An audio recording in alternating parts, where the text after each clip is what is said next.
और मेरे पास अपॉर्चुनिटी आई। कहते हैं कि समस्या ही एक नया समाधान लेकर आती है। तो जब मेरे पास पहली कॉल आई तो मुझे लगा कि यहाँ मुझे 100% देना है, क्योंकि सब ने मेरे को रिजेक्ट किया है। अगर स्टूडेंट ने भी मुझे रिजेक्ट कर दिया तो मैं पढ़ाऊँगा किसे? Academical, not in terms of learning, practical in the sense in terms of manufacturing. जो मैंने काम मैन्युफैक्चरिंग यूनिट का बोल रहा हूँ तो वो बनाया है। देव और शैतान, देव और दानव का वास एक ही व्यक्ति के मन में होता है, लेकिन परिस्थिति और मनोस्थिति के हिसाब से वो कब कहाँ कैसा परफॉर्म करेगा ये उसकी वास्तविक स्थिति पर निर्भर करता है। देखो, एक बड़ी प्यारी सी लाइन है कि समस्याओं का कोई आकार नहीं होता, समस्या तो केवल एक समस्या होती है। ये आपके हल करने की क्षमता पर निर्भर करता है कि वो समस्या आपके लिए छोटी है या बड़ी। कई बार आपने सुना होगा ओवरनाइट सक्सेस। ओवरनाइट सक्सेस कुछ भी नहीं होती। सिर्फ ओवरनाइट सक्सेस का मतलब है यस होती है, लेकिन ये ओवरनाइट की ड्यूरेशन ओवरनाइट नहीं होती। ये ओवरनाइट की ड्यूरेशन नंबर ऑफ ईयर्स होती है। ठान कर देखो हृदय में काम कोई मुश्किल नहीं, तुम कभी भी ये न समझो नहीं ये मुमकिन नहीं। याद रख जो कर्म करेगा भाग्य उसका दास है, मांग मत ईश्वर से तेरे भाग्य तेरे पास है। याद लक्ष्य ऊंचा साध लेगा, तीर ऊंचा जाएगा और कामना छोटी करेगा, हाथ कुछ ना आएगा। नमस्कार दोस्तों, द कुसुम राणा शो में आपका स्वागत है। मैं हूं आपकी दोस्त और आपकी होस्ट। आज मैं मिलवाना चाहूँगी businessman, motivational speaker doctor Amit Maheshwari ji से। नमस्कार सर। नमस्कार स्वाति जी, कैसे हैं आप? बिल्कुल सही। कैसे हो आप सर? बहुत बढ़िया। वैसे मैंने स्वाति जी इसलिए कहा क्योंकि लोग जाने आपका नाम स्वाति, स्वाति के नाम से आप फेमस हो। वैसे तो कुसुम राणा आपका नाम है, पर स्वाति आपकी कंपनी का नाम है। और मुझे बड़ा अच्छा लगता है कि जब कोई व्यक्ति अपने कंपनी के नाम से फेमस होता है। Thank you so much sir, बहुत बहुत धन्यवाद है आपका। आप शॉर्ट नोटिस में आप इस पॉडकास्ट का हिस्सा बने, थैंक यू सो मच। सबसे पहले मैं जानना चाहती हूँ सर, वैसे तो बातचीत आपसे काफ़ी बार हुई है, लेकिन आज जो खास बात के बारे में मतलब दिल में मेरे था कि मुझे ये चीज़ पूछनी है सर से जी। हम कुछ समय के लिए डॉक्टर अमित माहेश्वरी को थोड़ा साइड में रखकर वो 18 साल के अमित सर को जानना चाहते हैं। ओके, तो उसमें क्या जानना चाहते हैं? बचपन के बारे में? बचपन के बारे में सर, क्या उनकी सोच उस समय उनकी सोच कैसी थी, और आज की डेट में 200 करोड़ के मालिक हैं वो, क्या उस समय सोचा था? देखो क्या होता है, कहते हैं ना, एक बड़ी प्यारी सी लाइन है कि आवश्यकता ही आविष्कार की जननी है। आपको किस समय पर किस चीज़ की आवश्यकता है, आप उस तरह की चीज़ों को खोजने में लगे होते हैं, है ना। बचपन मेरा बहुत अच्छा बीता। मेरे माता पिता ने मुझे बहुत लाड़ प्यार से पाला है। हर वो ख्वाहिश पूरी की है जो मैं अपनी लाइफ में चाहता था चीज़ें। और एक बच्चे की चाहत ही क्या होती है? अच्छी ज्योमेट्री हो, अच्छा बैग हो, अच्छी यूनिफॉर्म हो, पॉलिश किए हुए शू हों, स्कूल जाएँ तो बाकी सबके पास अगर पॉकेट में 50 पैसे और 1 रुपया, उस समय यही चलते थे, और मेरे पास 10 रुपये हों, तो सोचो ना, एक क्लास में सबके पास 50 पैसे है, किसी के पास 1 रुपया है और मेरे पास 10 रुपये है, तो I am feeling so rich. लेकिन वास्तविक परिस्थिति आपको जब पता चलती है, जब आप अपने घर परिवार के अलावा, समाज के अलावा नए लोगों में जाते हैं। 18 साल का जब मैं था तब मैं सोचता था कि दुनिया में हर वो चीज़ हम हासिल कर सकते हैं जो हम करना चाहते हैं, और हमें ऐसे ही मिल जाएगी, क्योंकि हम तो वो लोग हैं कि जो हम चाहते हैं हमें हमारे माँ बाप दिलवाई देते हैं। वास्तविक परिस्थिति पता चलती है जब आप रियल लाइफ में, रियल फील्ड में आते हैं। 12th क्लास मैंने पास किया, मन में चाहत थी बिजनेसमैन, इंडस्ट्रियलिस्ट बनने की, तो कॉमर्स लिया। और पहले तो क्या कहते हैं ना, कॉमर्स लेते रहो, अकाउंट्स किया, कॉमर्स पढ़े और बनना चाहते थे चार्टर्ड अकाउंटेंट। लेकिन मेरा विज़न कभी भी चार्टर्ड अकाउंटेंट बनने का नहीं रहा। हम जिस टाइम के पढ़े हैं वहाँ पर कॉमर्स का मतलब चार्टर्ड अकाउंटेंट होता था। मुझे लगता है कॉमर्स इसलिए लिए कि बिजनेस सीखना है, बिजनेस पढ़ना है, बिजनेस समझना है और बिजनेस क्रिएट करना है। लेकिन कहते हैं ना कि आवश्यकता आविष्कार की जननी है, तो उस समय तो आवश्यकता थी कहीं से अभी पैसे आए, और अभी पैसे कैसे आएंगे? वो आएंगे केवल उस तरीके से जो आपको सबसे बेहतर आता है। कहता है कि हर इंसान सब कुछ नहीं कर सकता, पर हर इंसान कोई ना कोई एक चीज़ ऐसी कर सकता है जैसा कोई नहीं कर सकता। तो मेरे पास वो क्या चीज़ थी? वो था मेरा अकाउंट्स का सब्जेक्ट। मैंने 11th क्लास में भी अकाउंट्स में टॉप किया, 12th क्लास में भी अपने स्कूल में ही नहीं, पूरे नॉर्थ दिल्ली में मैंने टॉप किया। तो मुझे लगता था कि अकाउंट्स से बढ़िया मेरा कोई तारनहार ही नहीं है। तो मुझे लगा अब अकाउंट्स की ट्यूशन पढ़ाते हैं। आप सोचो, 18 साल का लड़का, अगर मान लो आज मेरी पर्सनैलिटी ये है, तो आज से 25-30 साल पहले कैसी रही होगी। तो 18 साल का लड़का ये सोच के कि यार मैं तो जो चीज़ चाहता हूँ वो मिल जाती है, अकाउंट्स पढ़ाऊँगा और खूब पैसे कमाऊँगा जैसे हमारे सर कमाते हैं। तो इंटरव्यू के लिए मैं कोचिंग इंस्टीट्यूट में गया, मैंने इंटरव्यू दिया और कई लोगों ने तो मुझे डायरेक्ट मना कर दिया कि नहीं नहीं अभी आपको एक्सपीरियंस नहीं है, यंगस्टर है, हम तो एक्सपीरियंस टीचर रखते हैं। लेकिन कुछ लोगों ने ना इनडायरेक्ट वे में मना किया। अब इनडायरेक्ट वे क्या होता है कि उन्होंने कहा कि हाँ ठीक है, ज़रूरत होगी तो बताएंगे। अरे ना तो उन्होंने मेरा एड्रेस लिया, ना कॉन्टैक्ट नंबर लिया, ना किसी तरह से संपर्क करने का कोई तरीका जाना, तो मुझे बताएंगे कैसे? इसका मतलब इनडायरेक्ट वे में रिजेक्शन है। तो जब रिजेक्ट होते हैं ना तो मन बड़ा मायूस हो जाता है। लेकिन अगर आपके लक्ष्य प्राप्ति की जो थॉट प्रोसेस है ना वो बहुत स्ट्रांग है तो फिर आप मायूस नहीं होते, फिर आप अपॉर्चुनिटीज ढूंढते हैं। तो मैं सोच रहा था क्या करें यार, कैसे किसको पढ़ाऊँ। सिस्टर को तो पढ़ाता ही था मैं, 11th क्लास में मेरी सिस्टर थी, मैं 12th में था। तो मैंने बैठे वो सोच ही रहा था, वहाँ मैं देखा कि दीवार पे ना एक पोस्टर बंदा लगा रहा है कोचिंग सेंटर का।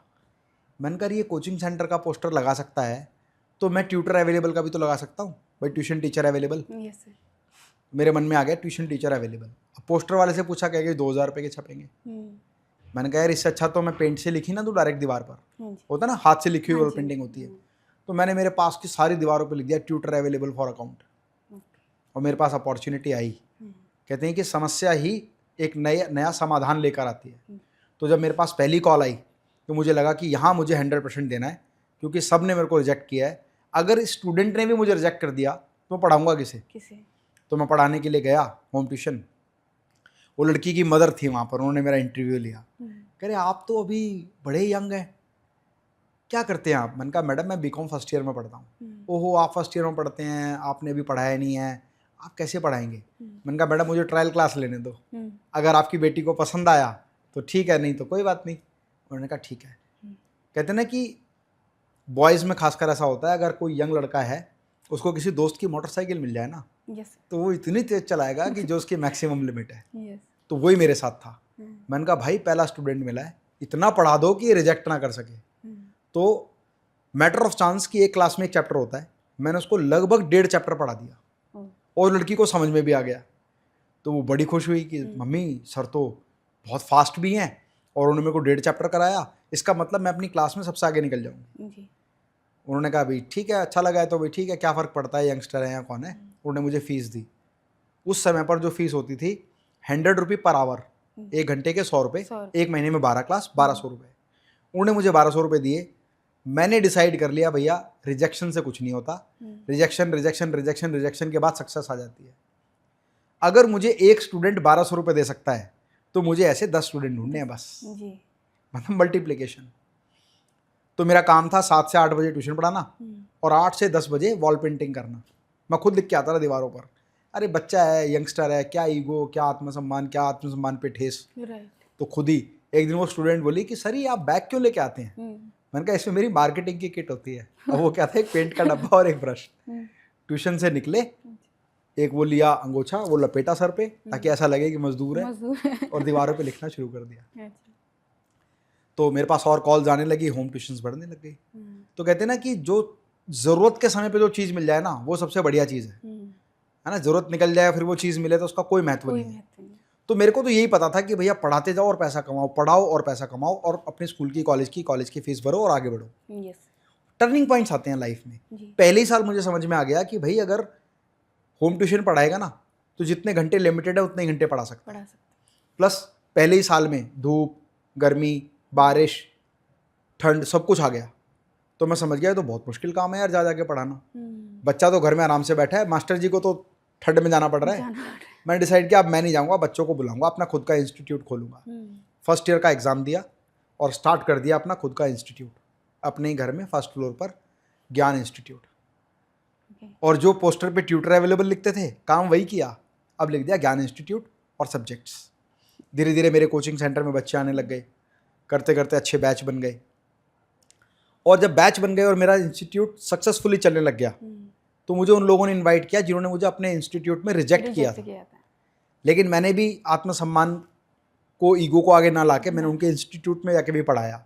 तो मेरा एक्सपोजर हो गया कि मल्टीपल सेंटर्स में पढ़ाने वाला बंदा है। मैंने सोचा मल्टीपल सेंटर में पढ़ा सकते हैं तो मल्टीपल सेंटर बना भी तो सकते हैं। So I decided to make large number of centres. BCom first year के एग्जाम देके मैंने खुद का इंस्टीट्यूट खोला होम ट्यूशन से।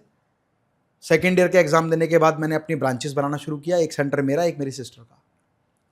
जब दोनों पढ़ाने लग गए अच्छे से तो और दोस्त आए, उनके सब्जेक्ट को भी जोड़ा, मल्टीपल सब्जेक्ट्स पढ़ाए, और मेरे सेंटर 1 से 8 सेंटर हो गए बीकॉम फाइनल ईयर में आते आते। लाइफ ने ऐसा टर्निंग पॉइंट दिया कि भैया मज़ेदार काम है, नंबर ऑफ सेंटर बनाओ, टीचर्स को अपॉइंट करो, वो पढ़ाएंगे और तुम परसेंटेज पर पैसे कमाओगे। फिर 2001 में अपॉर्चुनिटी आई टेक्निकल एजुकेशन। मैं ना हमेशा ये सोचता हूँ कि भाई नया क्या कर सकते हैं लाइफ में जो आपको नेक्स्ट लेवल ले जाए। तो मैंने टेक्निकल एजुकेशन में गवर्नमेंट ऑफ इंडिया का एक इंस्टीट्यूट होता है TRTC, tool room and training centre, जहाँ पर कंप्यूटर का मैंने वहाँ से कोर्स किया, प्लस मदरबोर्ड रिपेयरिंग किया। और मोबाइल फ़ोन नए नए आए थे उस समय पर, तो मैंने मोबाइल रिपेयरिंग कोर्स समझ के उसको कोर्स को डेवलप करके अपने सेंटर पर ऑफ सीज़न में, कहते हैं ना कोचिंग वालों के साथ प्रॉब्लम क्या है, मार्च में एग्ज़ाम हो जाते हैं, अप्रैल मई जून जुलाई अगस्त सितंबर या अगस्त तक भी खाली रहता है वो 4-5 महीने। तो वो 4-5 महीने में कहते हैं ना कि समस्या को ध्यान से देखोगे तो उसमें समाधान दिखेगा। तो मैं देखता था लेडीज़ क्या करती हैं कि उनकी ट्यूशन क्लासेस जब ऑफ हो जाती हैं तो वो cookery classes, dance classes, yoga classes, aerobic, Zumba, है ना, पेंटिंग या कल्चरल प्रोग्राम्स की एक्टिविटीज़ करती हैं। तो हमने कहा यार हम क्या करेंगे, हमने मोबाइल रिपेयरिंग कोर्स शुरू कर दिया। बिलीव मी कि मोबाइल रिपेयरिंग कोर्स मेरा ऐसा बूम किया कि जहां हम 200, 300, 500 रुपये फीस लिया करते थे, वहाँ पर 30,000 एक बच्चे की फीस थी। फिर वहाँ से एक्सपोजर शुरू हुआ, हमने 8 हमारे सेंटर डेवलप हो गए थे, उन 8 सेंटर पे हमने ज्ञान इंस्टीट्यूट में मोबाइल रिपेयरिंग कोर्स शुरू कर दिया। मार्केटिंग लाइफ में बड़ा इंपॉर्टेंट रोल प्ले करती है। हम हमेशा मार्केटिंग को फोकस करते चले गए। जितना रेवेन्यू जनरेट किया उसका 20% मार्केटिंग में इन्वेस्ट किया, और उस 20% ने हमेशा हमें 100% आगे बढ़ाया। टेक्निकल एजुकेशन में हम लोग आए, फिर फ्रेंचाइजी शोरूम्स इंस्टीट्यूट्स करने लगे। 2012 में मॉड्यूलर किचन हमने शुरू किया। वो बड़ी लंबी कहानी है कि कैसे शुरू किया। कहते हैं ना कि जब एक चीज़ अचीव करते हैं तो दूसरे का लक्ष्य बन जाता है। ऐसे ही करते करते करते हमने मॉड्यूलर किचन का बिज़नेस शुरू किया, फिर मॉड्यूलर किचन्स के शोरूम बनाए, फिर लिफ्ट्स का हमने बिज़नेस शुरू किया, लिफ्ट मैन्युफैक्चरिंग किया, फिर हमने खुद का एक लेटेस्ट प्लांट लगाया, और हर बार नए लक्ष्य बना के, छोटे छोटे गोल बना के उनको हासिल करते गए। और वो 18 साल का युवा करते करते करते कब 40 प्लस हो गया तो पता ही नहीं माहेश्वरी बन गए। अच्छा, मेरे दिमाग में अभी एक क्वेश्चन उठा। आपने कहा ज्ञान इंस्टीट्यूट, पहले ही आपने जो आपके कोचिंग सेंटर था उसका नाम ज्ञान इंस्टीट्यूट रखा। हाँ। ज्ञान किसका नाम है? हाँ, पता है कई लोग तो मुझे ना, जैसे अब तो खैर डॉक्टर अमित माहेश्वरी के नाम से जानते हैं, पहले जो मुझे दूर से जानता था ना, वो अच्छा वो ज्ञान भाई साहब, पहले कहते थे ज्ञान वाले भाई साहब, फिर कहते थे ज्ञान भाई साहब, अरे ज्ञान जी तो हमारे दोस्त हैं। कई बार ऐसा होता था कि मेरी ब्रांच के कहीं ना कहीं यूनिट है, कोई ब्रांच है, तो बंदा कहता था ज्ञान वाले तो मेरे खास दोस्त हैं, मतलब मुझसे ही कहते थे। क्यों? क्योंकि वो मेरे ब्रांच के डायरेक्टर को जानते थे। तो ज्ञान जी के नाम से फेमस हुआ। अभी ज्ञान शब्द कहाँ से आया है वो बताता हूँ। एक दिन ना मैं अपने फादर से बात कर रहा था कि पापा मैं ना कोई ऐसा नाम रखना चाहता हूँ जो नाम की कोई लिमिट ना हो, लिमिटलेस हो, नाम ऐसा हो जो लिमिटलेस हो। तो मेरे फादर ने कहा कि बेटा ज्ञान जो है ना वो लिमिटलेस है। जन्म से लेकर मृत्यु तक निरंतर चलने वाली प्रक्रिया में अगर आप आगे बढ़ते रहेंगे तो वो केवल तभी होगा जब आप ज्ञान अर्जित करेंगे। तो ना मेरे खानदान में, ना मेरे परिवार में, ना मेरे किसी भी जानकारी में ज्ञान नाम का कोई व्यक्ति है। लेकिन ज्ञान मैंने रखा इस बात से कि जन्म से लेकर मृत्यु तक निरंतर चलने वाली प्रक्रिया को ज्ञान कहते हैं, और इसीलिए मैं ज्ञान के माध्यम से ही, ज्ञानवर्धन करके ही, ज्ञान अर्जन करके ही, ज्ञान से ही पैसा बनाऊंगा। और ईश्वर ने इतना आशीर्वाद दिया, मैंने जो जो स्टेप्स अपनी लाइफ में लिए वो मुझे नेक्स्ट लेवल लेके गए। तो ये तो आपने कहा 18 से लेकर क्या आपके मन के लक्ष्य थे। छोटे छोटे लक्ष्य होते हैं, जैसे ही वो लक्ष्य प्राप्त हो जाता है तो फिर अगला लक्ष्य बनता है, और लक्ष्य निरंतर बदलते रहते हैं, और ये होना भी चाहिए। एक पर्सनल सवाल है, प्लीज़ बताएं। उस 18 साल का जो लड़का था उसे कभी लव हुआ? बड़ी मुश्किल से हिम्मत करके पूछ रही हूँ सर। नहीं, आपने क्वेश्चन भी अच्छा पूछा है।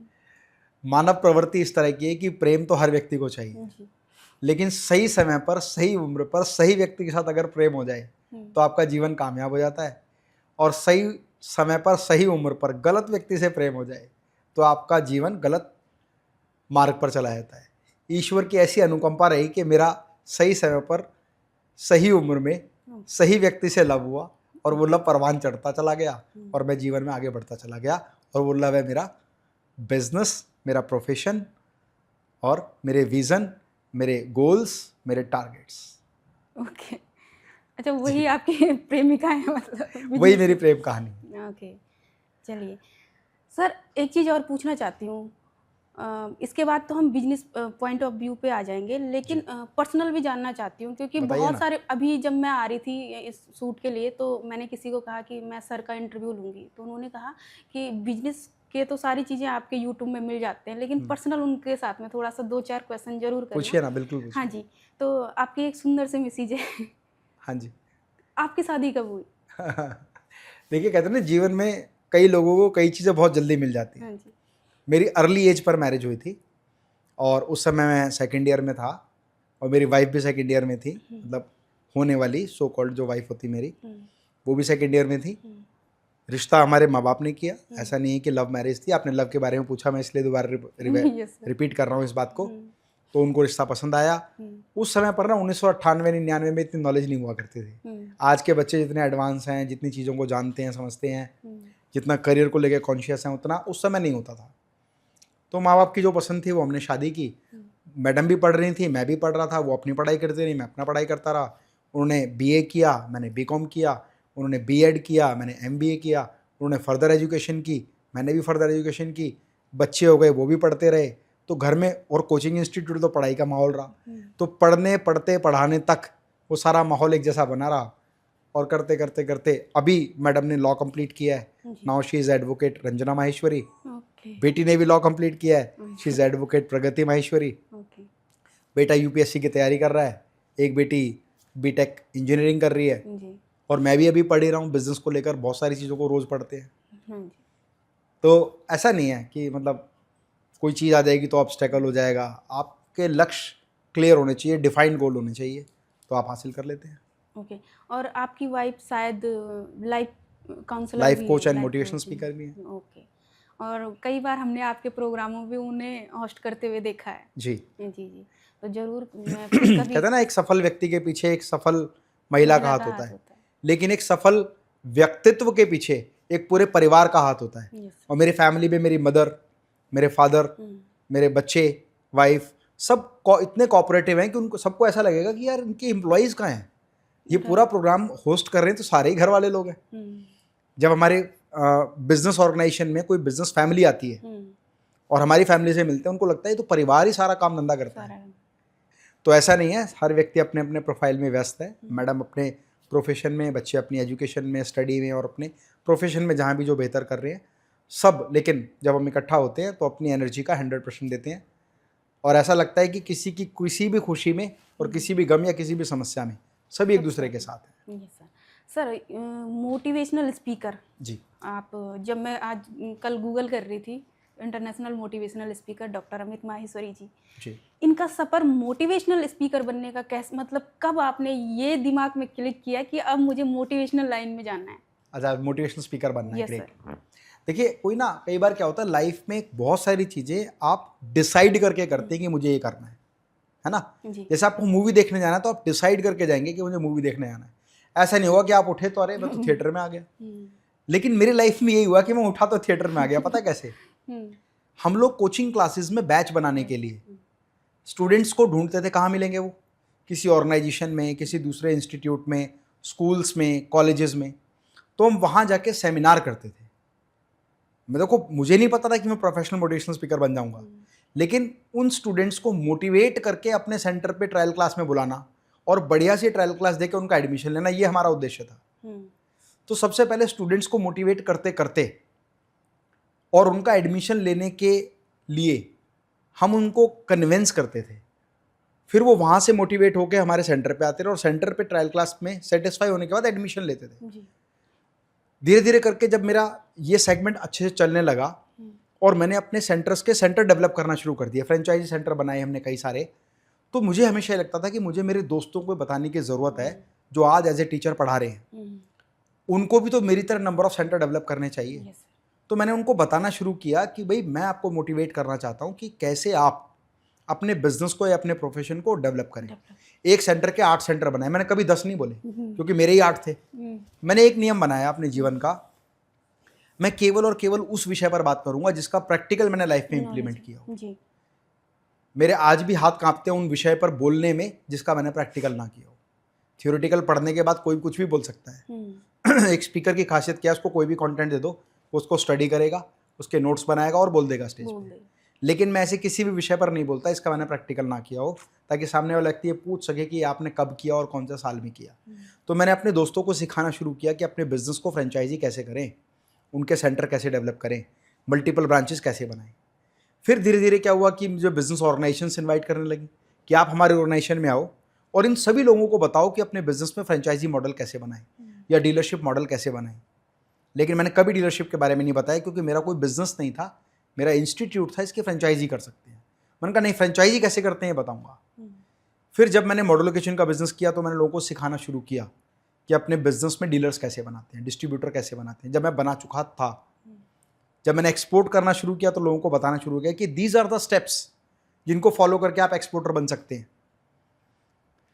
बिजनेस को जब तेजी से रेज किया, बिजनेस को तेजी से डेवलप किया, तब लोगों को बताया बिजनेस को डेवलप कैसे करते हैं। तो धीरे धीरे धीरे स्टूडेंट्स को मोटिवेट करते करते बिजनेस ओनर्स को मोटिवेट करने लगे, साथ साथ बिजनेस पैरेलल खड़ा करके बिजनेस डेवलप करके लोगों को बताने लगे कि बिजनेस डेवलप कैसे होता है। एक्सपोर्ट करके लोगों को बताना शुरू किया एक्सपोर्ट कैसे होता है। फ्रेंचाइजी या डीलरशिप नेटवर्क बना के लोगों को बताया ये कैसे बनता है।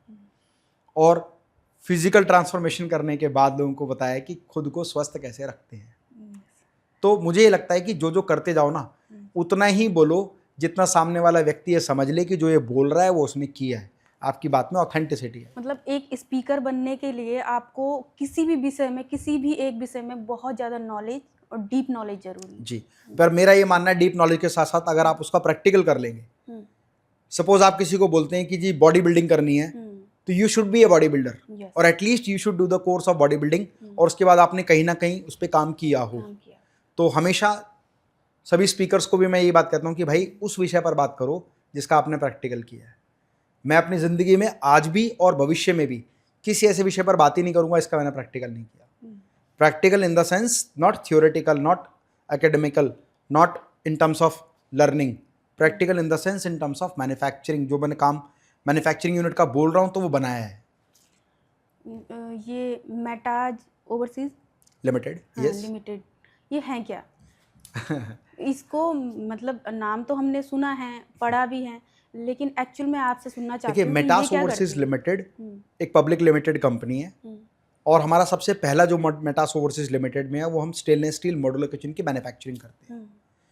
मैन्युफैक्चरिंग करते हैं और पूरे इंडिया में हमारे फ्रेंचाइजी शोरूम्स हैं जहाँ पर हम मटेरियल डिस्पैच करते हैं, उनको डिस्ट्रीब्यूशन भी देते हैं। प्लस हम मॉड्यूलर किचन एक्सपोर्ट करते हैं, मतलब हम एंड यूज़र के लिए भी काम करते हैं, हम डीलरशिप नेटवर्क पे भी काम करते हैं, हम एक्सपोर्ट भी करते हैं। तो Metas overseas limited is a manufacturing company of stainless steel modular kitchens, bathroom vanity, wardrobe, steel interior, मतलब लाइफस्टाइल प्रोडक्ट्स पर काम करते हैं। ज्ञान इंस्टीट्यूट हमारा सारा एजुकेशनल इंस्टीट्यूट है जहाँ हम एजुकेशन की बात करते हैं, जिसमें computer, laptop, motherboard, mobile phone, electronic gadgets, इनकी रिपेयरिंग एंड ट्रेनिंग करते हैं। दो अलग वर्टिकल है ना, एजुकेशन अलग है तो वो ज्ञान का माध्यम है। मेटास एक कंपनी है जो प्रोडक्शन करती है। फिर हमने मॉड्यूलर किचन के साथ साथ लिफ्ट एलिवेटर्स का बिजनेस शुरू किया, लिफ्ट मैन्युफैक्चरिंग। नया वर्क है ये नया हमने एक वेंचर शुरू किया, जिसके लिए हमने टेक्सास यूएसए में हमने हमारा ऑफिस बनाया।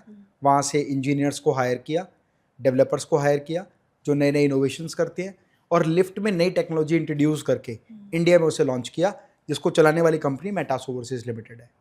तो आज हमारी कंपनी उन सभी प्रोडक्ट्स के साथ साथ काइबेक्स ब्रांड के नाम से lifts, elevator, escalator, dumbwaiter, travelator, फिर goods lift, consumer lift, passenger lift इसको बोलते हैं, हॉस्पिटल लिफ्ट, कार लिफ्ट, और high rise building, high towers में सारा काम करते हैं। मान लिया मुझे अपनी फैक्ट्री में लिफ्ट लगाना हो तो मैं आपको इन्फॉर्म कर सकती हूँ कि हाँ जी, बिल्कुल कर सकते हैं। okay, तो हम लोग गुड्स लिफ्ट भी बनाते हैं, इंडस्ट्रियल लिफ्ट। मान लिया मॉडल किचन बनवाना मुझे एज एंड यूजर भी, मैं कहीं भी हूँ जी, एनीवेयर में कहीं भी कॉल करके आपको इन्फॉर्म कर सकती हूँ। हाँ जी, मेरी टीम आपको कांटेक्ट करेगी और आपकी जो रिक्वायरमेंट है वो पूरी करेगी।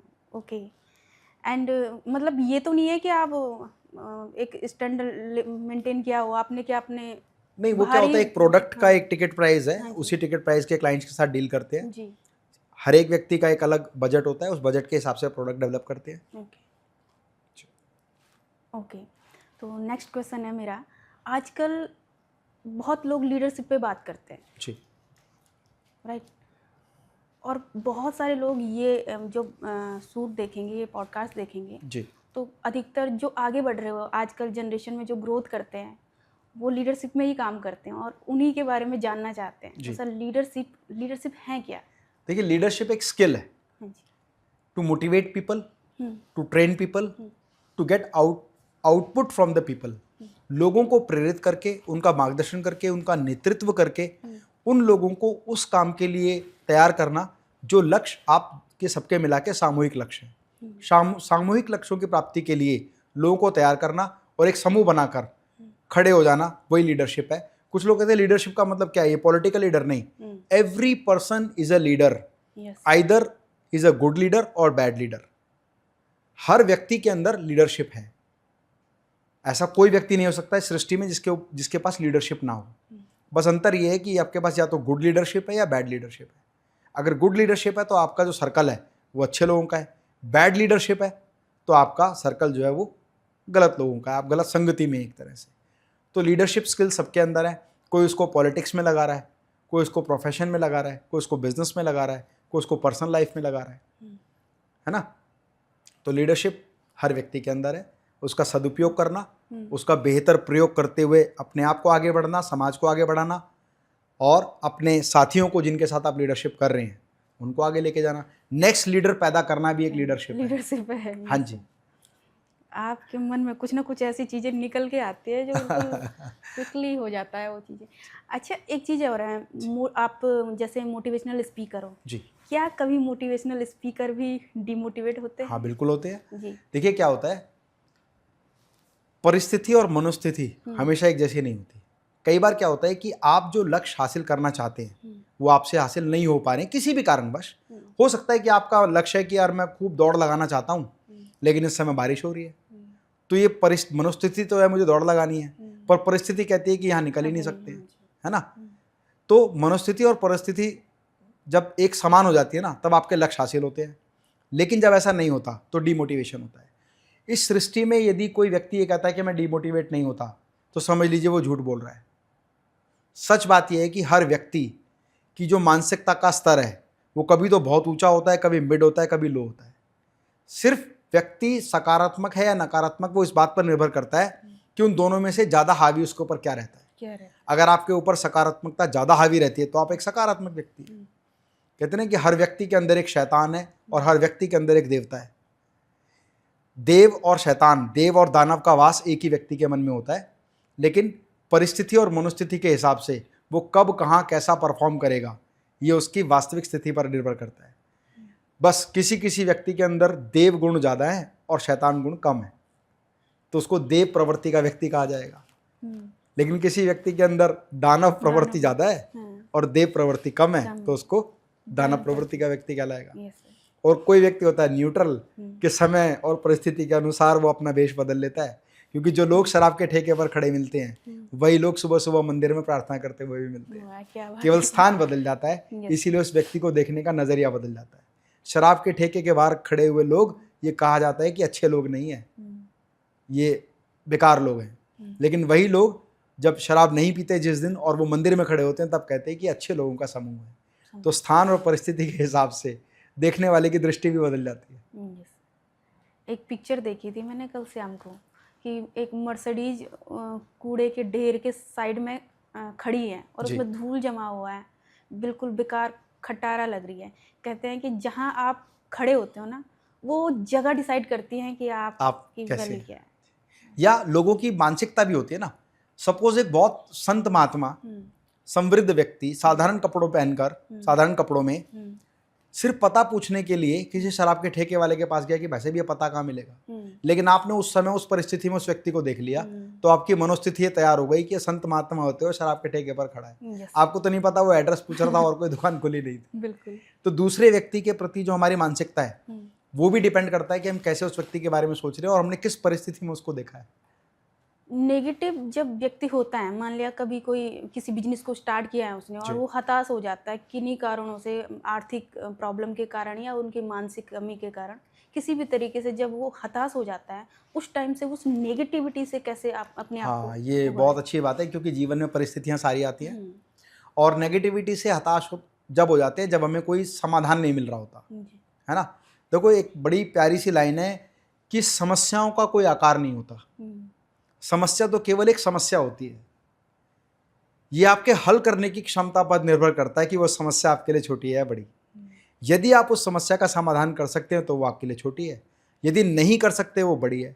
तो ऐसी अवस्था में आपको ऐसे व्यक्ति को ढूंढना है जिसके पास समस्या का समाधान है, जिसके लिए वो छोटी है। जिसके लिए वो छोटी है वो सॉल्व करेगा और आपकी प्रॉब्लम सॉल्व हो जाएगी। इसीलिए बात समस्या की नहीं है, बात उसके समाधान की है। और यदि आपके पास नहीं है तो किसी ना किसी के पास जरूर होगा। दुनिया में कोई ऐसा ताला ही नहीं बना इसकी चाबी ना हो, है ना। तो चाबी ना हो ऐसा नहीं हो सकता, पर हमें ढूंढना है कि चाबी है कहाँ पर, और हमारे पास नहीं है तो किसी ना किसी के पास जरूर होगी। तो ऐसे व्यक्तियों का चयन करें लाइफ में जो आपको वो बताएं जो आपको नहीं पता। तो मैं तो हमेशा ये मानता हूँ कि प्रॉब्लम्स तो आएंगी लाइफ में आगे बढ़ेंगे तो, लेकिन प्रॉब्लम से जो घबराएगा नहीं, जो घुटने नहीं टेकेगा, जो प्रॉब्लम का सॉल्यूशन सोचेगा। जैसे मैंने आपको बताया कि आपने पूछा 18 साल की उम्र से अब तक का क्या करियर रहा, तो मैंने आपको बताया कि जब कोचिंग इंस्टीट्यूट किया तो पहली समस्या क्या आई, धूप भी आएगी, बारिश भी होगी, गर्मी भी होगी, आंधी तूफान भी होगा, ठंड भी होगी, तो समस्याएं तो आई ना। मैं तो क्विट कर जाना चाहिए था कि नहीं मैं नहीं पढ़ाऊंगा। तो मैंने समस्या का समाधान किया कि खुद का सेंटर खोलेंगे। सेंटर चलाते समय समझ में आया कि 4 महीने तो काम ही नहीं होता, ये तो बहुत बड़ी समस्या है। तो समाधान क्या आया कि उस समय पर कौन सा कोर्स कराया जा सकता है। तो समस्याएं सॉल्यूशन के साथ आती हैं, सिर्फ वो हमें दिखाई नहीं दे रहा होता। जिस व्यक्ति को दिखाई देता है उसके मार्गदर्शन को फॉलो करते हुए आगे बढ़े, सारी समस्याओं का समाधान हो जाता है। मोटिवेशन कितना इम्पोर्टेंट है हर व्यापारी मोटिवेशन के लिए। उतना ही ज़रूरी है जितना ज़रूरी रोज़ आपको भोजन करना है, जितना ज़रूरी रोज़ सुबह उठकर नहाना है, जितना ज़रूरी ईश्वर का धन्यवाद करना है या ईश्वर की प्रार्थना करना है, जितना ज़रूरी आपको लगता है कि मुझे लाइफ में कुछ अचीव करना है उसके लिए इम्पॉर्टेंट चीज़ है, तो मोटिवेशन उतना ही ज़रूरी है। कहते हैं ना, कुछ लोग कहते हैं मोटिवेशन एक बार आया, बबल आया और वो फूट गया, तो वो तो रोज़ की बात है। आपने एक दिन चेहरा धो लिया तो क्या वो कभी गंदा नहीं होगा, नेक्स्ट डे फिर आपको धोना पड़ेगा। तो मोटिवेशन भी एक फूड की तरह काम करता है, ज़रूरत पड़ने पर उसका सेवन करें, और जब ख़त्म हो जाए, जैसे पेट में फूड डाइजेस्ट हो जाए तो फिर भूख लगती है, ठीक ऐसे ही मोटिवेशन जब कम हो जाए तो फिर मोटिवेशन का सेवन करें। और आज तो इंफॉर्मेशन टेक्नोलॉजी की बाढ़ है, आज प्रख्यात मोटिवेशनल स्पीकर्स हैं, उनकी बातों को सुनें समझें पर इम्प्लीमेंट करें। सुनने के बाद मोटिवेट होकर बबल को फूटने ना दें, उस बबल से एनर्जी को स्टोर करें, लाइफ में आगे बढ़ने का प्रयास करें। मोटिवेशन का एक सार्थक प्रतिबिंब हो आप। अब सार्थक हजारों लोग हैं, डिपेंड करता है कि कौन किसको मोटिवेटर मानता है अपनी लाइफ में। उदाहरण के लिए मान लीजिए मैं एक सिंगर बनना चाहता हूँ, तो मुझे मोटिवेशन मिलेगा उन बड़े बड़े सिंगर से जिनको मैं सुन रहा हूँ, जिनकी तरह मैं बनना चाहता हूँ। मुझे क्रिकेटर से कोई मोटिवेशन नहीं मिलेगा, but I would like to be a cricketer, तो मैं देखूंगा कि कौन सा अच्छा क्रिकेटर है जिसको मैं फॉलो करूँ, जिससे मुझे मोटिवेशन मिलता है, जिससे मुझे लर्निंग मिलती है। उस समय पर मुझे जो और बाकी चैप्टर वाले मोटिवेशनल स्पीकर्स हैं वो मेरे काम नहीं आएंगे। ठीक ऐसे ही हर एक व्यक्ति एक रोल मॉडल होता है, एक लक्ष्य होता है, उस लक्ष्य की प्राप्ति के लिए कौन से लोग चाहिए, उन लोगों का चयन करना और आगे बढ़ना। ओके। एक 2016 या 17 में मैंने जब पहली बार आपको देखा था, उस टाइम आपका वेट बहुत ज़्यादा हैवी था। हाँ, 102 किलो का था। आपके स्वाति हेल्थ सॉल्यूशन के प्रोग्राम में भी मैं एज ए स्पीकर आया था। उस समय पर मेरा बॉडी वेट 102 किलो था और कमर का साइज 47 इंच हुआ ये बात कि मुझे अब किसी भी हाल में वेट कम करना है और मुझे एक बंदे को साइड करना है अपने से। ऐसा कब देखो आया? क्या होता है, ये ना बॉडी वेट बढ़ गया कम हो गया, इसका ना किसी को कब एहसास होता है, जिस दिन वो उसको फील करता है। ऐसा तो नहीं है कि मैं 18 साल के बाद सीधा 102 किलो का हो गया। आपको कब किस चीज़ का रियलाइजेशन आ जाता है, आपको जीवन में कब लगता है कि नहीं यार ये तो चीज़ एक्सट्रीम हो गई। जैसे आप दुखी हैं तो एक्सट्रीम दुखी हो गए, इतना हो गए कि यार मैं आत्महत्या कर लूंगा, मैं उदाहरण के रूप में बता रहा हूँ आपको। तो एक ऐसा लेवल आ गया जिसमें आपकी कॉन्शियसनेस सबसे नीचे आ गई, अब उससे नीचे क्या जाएगी। तो अब वो समय होता है फिर आगे उठकर आगे बढ़ने का, है ना। या आप बहुत ज़्यादा खुश हो गए तो खुशी की चरम सीमा हो गई, उसके बाद क्या होगा, आदमी नेक्स्ट डे फील करेगा कि उस दिन मैं बहुत खुश था, उसकी extreme. Same as it is जिस दिन आपको रियलाइज हो जाए, मोटा पतला कुछ नहीं होता, जिस दिन रियलाइजेशन हो जाए ना कि जो मैं हूँ वो मेरे हिसाब से बेहतर नहीं है। तो मुझे रियलाइज हो गया 102 किलो का वजन, 47 इंच की कमर, ये मुझे अब पसंद नहीं आ रही है। क्योंकि देखो आगे बढ़ने की चाहत में ना बहुत कुछ त्याग करना पड़ता है। आपको बिजनेस सेट करना है, आपको फैमिली को अच्छे से रखना है, आपको सोशल सर्कल डेवलप करना है, आपको अपने लक्ष्यों को हासिल करना है, जो महत्वाकांक्षाएं आपके मन में उसके लिए काम करना है, तो आदमी सब कुछ पाने की चाहत में ना जिस चीज़ को झोंक देता है वो होता है शरीर। और जब सब कुछ पा लेता है तो उसके बाद जो नहीं बचता वो होता है शरीर। तो मुझे रियलाइज़ हो गया कि यार सब कुछ तो सेट हो गया, अच्छा बिजनेस है, अच्छी फैमिली है, अच्छा सामाजिक रुतबा है, अच्छे सर्कल के लोग हैं, अब सबसे ख़राब जो चीज़ है वो मेरे पास शरीर। Now this is time to do something different. So I decided to transform and started at the age of 38 39 age थी मेरी। उस समय पर मुझे रियलाइज़ हुआ कि परिवर्तन करना है। सो आई डिसाइडेड, और 11 महीने में बॉडी ट्रांसफॉर्मेशन करके नेक्स्ट ईयर जब मैं आपके सेमिनार में आया, मैं अपने नए वर्जन के साथ आया, बिल्कुल ट्रांसफॉर्म बॉडी के साथ आया, जिसमें मेरा बॉडी वेट हुआ 67 kg। आप कैलकुलेट कर सकते हैं 67 kg और 102 kg, और 47 इंच की कमर को घटा के मैं 28 इंच की कमर पर लाया। शिद्दत से आप जो चीज़ चाहोगे ना वो हासिल कर सकते हो। बहुत मेहनत लगी उसमें, 3 साल का सफ़र जो लगता है वो मैंने 1 साल में, 1 साल से भी कम समय अवधि में पूरा किया, डेडिकेशन के साथ किया, लक्ष्य केंद्रित रहा। पहली चीज़, आपको लक्ष्य पता होना चाहिए क्या हासिल करना है और कितनी समय अवधि में करना है। समयबद्ध जो व्यक्ति होगा वो समय अवधि के साथ ही उसको हासिल करेगा। मेहनत करते रहो, सफलता जरूर सर मिलेगी। जैसे बीच में आपके स्टेटस कई बार अब भी लगते हैं, कंटिन्यूअस ही है आपका, मतलब कभी ऐसा नहीं हुआ कि आपका स्टेटस ना देखा हो मैंने, और उसमें एक लिख के आप रखते हो कि मॉन्क मोड। क्या है ये मॉन्क मोड? देखो मैं ना लाइफ में क्या होता है कि आप अगर बिना किसी लक्ष्य के चल रहे हैं ना तो आप कहाँ जा रहे हैं आपको कुछ नहीं पता। राइट। मैं आपसे दूसरी बात पूछता हूँ, क्या आप बस स्टैंड पर खड़े हैं, एक बस आकर रुकती है, उसके ऊपर प्लेट नहीं लगी हुई कि वो बस कहाँ जाएगी, आप चढ़ जाएंगे उसमें? नो सर, नहीं चढ़ेंगे ना। हाँ जी। जब तक आपको ये पता न लग जाए कि ये बस कहाँ जाने वाली है तब तक आप चढ़ेंगे नहीं। आप कब चढ़ेंगे? आप जहाँ जाना चाहते हैं उसी जगह की बस आ जाए तो आप चढ़ जाएंगे। इसका मतलब 1 घंटा 2 घंटे 3 घंटे का ट्रैवल भी आप नहीं कर सकते ऐसी बस में जो वहाँ नहीं जा रही जहाँ आप जाना चाहते हैं, तो आप पूरी ज़िंदगी को कैसे ऐसे ले जा सकते हैं? तो मुझे लगा कि मुझे जो लक्ष्य हासिल करना है उसके लिए क्या राइट ट्रैक है, उस पर मैं काम करूं, उस दिशा में चलूं और मैं वहां तक जरूर पहुंचूंगा। ओके। अभी जैसे लीडरशिप की बात करते हैं फिर से हम, क्योंकि लीडरशिप में आजकल बहुत यूथ ज़्यादा जा रहा है जी। अब वो क्या करता है कि कुछ समय तो काम करता है, जैसे मतलब नया नया किसी चीज़ को ज्वाइन कर, चाहे बिजनेस को करो या किसी भी चीज़ को ज्वाइन करते हैं, विद इन 1 वीक या 2 वीक में उनकी एनर्जी बिल्कुल बिल्कुल लॉस हो जाती है, और उसके बाद उन्हें सपना नहीं दिखता, कुछ नहीं दिखता, वो सोचता है कि ना छोड़ यार, यार जॉब ठीक है, बिजनेस बेकार है। इसके पीछे सबसे बड़ा कारण क्या है? हाँ जी। कि हम जो लक्ष्य बनाते हैं ना उन लक्ष्यों से हमारी जो डिज़ायर होती है, हमारी जो महत्वाकांक्षाएं होती है वो बहुत ज़्यादा जुड़ी होती हैं। हम ये सोचते हैं कि नहीं, अगर मैंने बिजनेस किया तो मेरे को तो अपार सफलता मिलेगी, इतनी सफलता मिलेगी कि मैं पूरे वर्ल्ड का सबसे टॉप बिजनेस ओनर बन जाऊंगा उस इंडस्ट्री में, या अब तो मैं बीट करूंगा ना सीधा सबसे टॉप मोस्ट प्लेयर है उस लाइन का, उसको बीट करूंगा। नहीं, आपको लक्ष्य बनाते समय आपको ये ध्यान रखना चाहिए कि आपकी वास्तविक परिस्थिति क्या है। बड़े लक्ष्य तो बनाएं, पर बड़े लक्ष्यों के साथ साथ छोटे छोटे लक्ष्य बनाएं। जैसे मैंने डिसाइड कर लिया अगले 5 साल में मुझे कहाँ पहुँचना है, पर अगले 5 साल में कहाँ पहुँचना है वो इस बात पर निर्भर करता है कि अगले 1 साल में मैंने कहाँ तक पहुँचने का लक्ष्य बनाया है। मैंने अपने 5 साल के लक्ष्य को 5 से भाग करके एक साल के क्या 5 लक्ष्य बनाए हैं, और 1 साल के लक्ष्य को 12 से भाग करके क्या मैंने हर महीने का लक्ष्य बनाया है? क्या 1 महीने के लक्ष्य को 30 से भाग करके मैंने रोज़ाना का लक्ष्य बनाया है? क्या रोज़ाना के लक्ष्य में 8 घंटे से भाग करके हर घंटे का मैंने लक्ष्य बनाया है? हर घंटे में क्या काम मुझे करना है ताकि 8 घंटे में वो रिजल्ट मिले जो मुझे 1 दिन में मिलना चाहिए अगले 30 दिन तक, और अगले 30 दिन में वो रिजल्ट मिले जो मिलना चाहिए हर 30 दिन के मिला के पूरे 1 साल तक।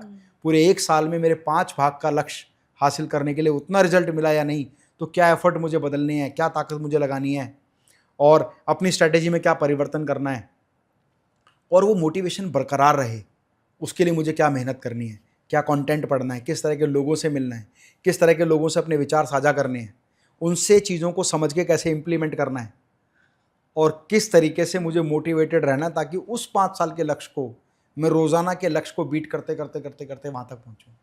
लोग बड़े लक्ष्य बनाते हैं लेकिन उनको विभाजित करके छोटे छोटे हिस्सों में नहीं करते। अच्छा, मैं आपसे एक सवाल पूछता हूँ, बताओ ग्रेजुएशन कितने साल में होती है?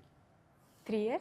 3 ईयर, वेरी गुड, बहुत अच्छा जवाब आपने दिया है। आप किसी से भी पूछ लो ग्रेजुएशन कितने साल में होती है तो वो 3 साल बोलता है। ग्रेजुएशन 15 साल में होती है। Yes. Yes, you will come to know. बिल्कुल। ग्रेजुएशन 15 साल में होती है, 12। आप किसी से भी पूछ लीजिए। हाँ जी। पहले पहली क्लास, दूसरी, तीसरी, चौथी, पांचवी, छठी, सातवीं, आठवीं, नौवीं, 10वीं, BA BCom या BSc, Yes, first year, second year, final year, total 15 साल। 15। लेकिन 15 साल का लक्ष्य हासिल करने के लिए लोगों को पता होता है कि तो 3 साल का लक्ष्य 3 साल का है ना। कई बार आपने सुना होगा ओवरनाइट सक्सेस। हम्म। ओवरनाइट सक्सेस कुछ भी नहीं होती। सिर्फ ओवरनाइट सक्सेस का मतलब है यस होती है, लेकिन ये ओवरनाइट की ड्यूरेशन ओवरनाइट नहीं होती। ये ओवरनाइट की ड्यूरेशन नंबर ऑफ ईयर्स होती है। यस। जैसे कहा ना कि अमित माहेश्वरी ने मोटास ओवरसीज लिमिटेड बनाई, इन्वेस्टर्स आए, इसको ओवरनाइट सक्सेस मिल गई नहीं। मेटास ओवरसीज लिमिटेड 2015 में बनाई और 2024 में जाके इतने सारे शेयर होल्डर बने। Yes. So that's my overnight is the duration of 10 year. कहते हैं कि रात का समय का जो काला है, हर एक के लिए समय की अवधि अलग है। तो मेरी ओवरनाइट सक्सेस वो 10 साल है। किसी की 5 होती है, किसी की 3, किसी की 2, किसी की 1। 8 घंटे की ओवरनाइट सक्सेस किसी की नहीं होती। सबकी उस नाइट की परिभाषा अलग है। किसी किसी की ओवरनाइट की सक्सेस 20 साल, 50 साल, 70 साल होती है। तो इसीलिए अपने लक्ष्यों को हासिल करने के लिए छोटे छोटे छोटे छोटे लक्ष्य बनाएं। कहते ना इतना मोटा आदमी पतला कैसे हो जाएगा, एक दिन में तो होगा नहीं, पर रोजाना करने से कुछ ना कुछ होगा। तो हमें रोज की डाइट करनी है।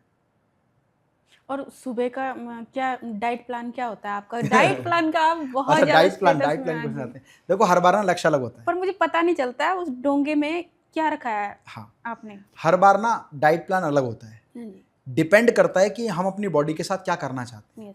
जैसे अभी मेरी बॉडी 10 kg ओवरवेट है। ओवरवेट मतलब जो मैं हासिल करना चाहता हूँ उसमें मुझे गेन करना है। तो मेरी बॉडी 10 किलो वजन बढ़ा रखा है मैंने, अभी और बढ़ाएंगे 20 किलो, फिर थोड़ा सा कम करेंगे तो मस्कुलर बॉडी दिखाई देगी।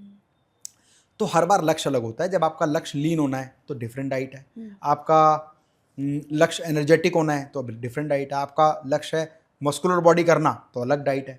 तो आप डाइट बताना चाहोगे? आप पूछ रहे थे मॉन्क मोड क्या होता है। Yes sir. देखिए, मैं अलग अलग मोड में नाम देता हूँ। मैंने क्या कहा था, बड़े लक्ष्यों को हासिल करने के लिए छोटे लक्ष्य बनाना जरूरी है। एक व्यक्ति 1 साल भर जिम करता रहे, जिम की मेंबरशिप 1 साल की सब ले लेते हैं, पर 2 दिन, 5 दिन, 10 दिन, 1 महीना छूट जाती है जिम। क्यों छूट जाती है? क्योंकि साल का पैकेज लिया है, लक्ष्य कुछ है नहीं। तो मैं क्या करता हूँ, 1 साल को 4 हिस्सों में बांटता हूँ, 3-3 महीने के 4 हिस्से, और 3 महीने सिर्फ छोटा सा 90 दिन का एक मोड बना देता हूँ। ये कहते हैं ना कि इस समय तो ये को भवन में चली गई है ये महिला, अब तो अपना दुख रोएगी वहां बैठ के, लेकिन जब वो खुशी भवन में चली जाएगी तो वहां हंसी की बातें करेगी। तो ऐसे ही भवन होते हैं सबके अलग अलग मन में।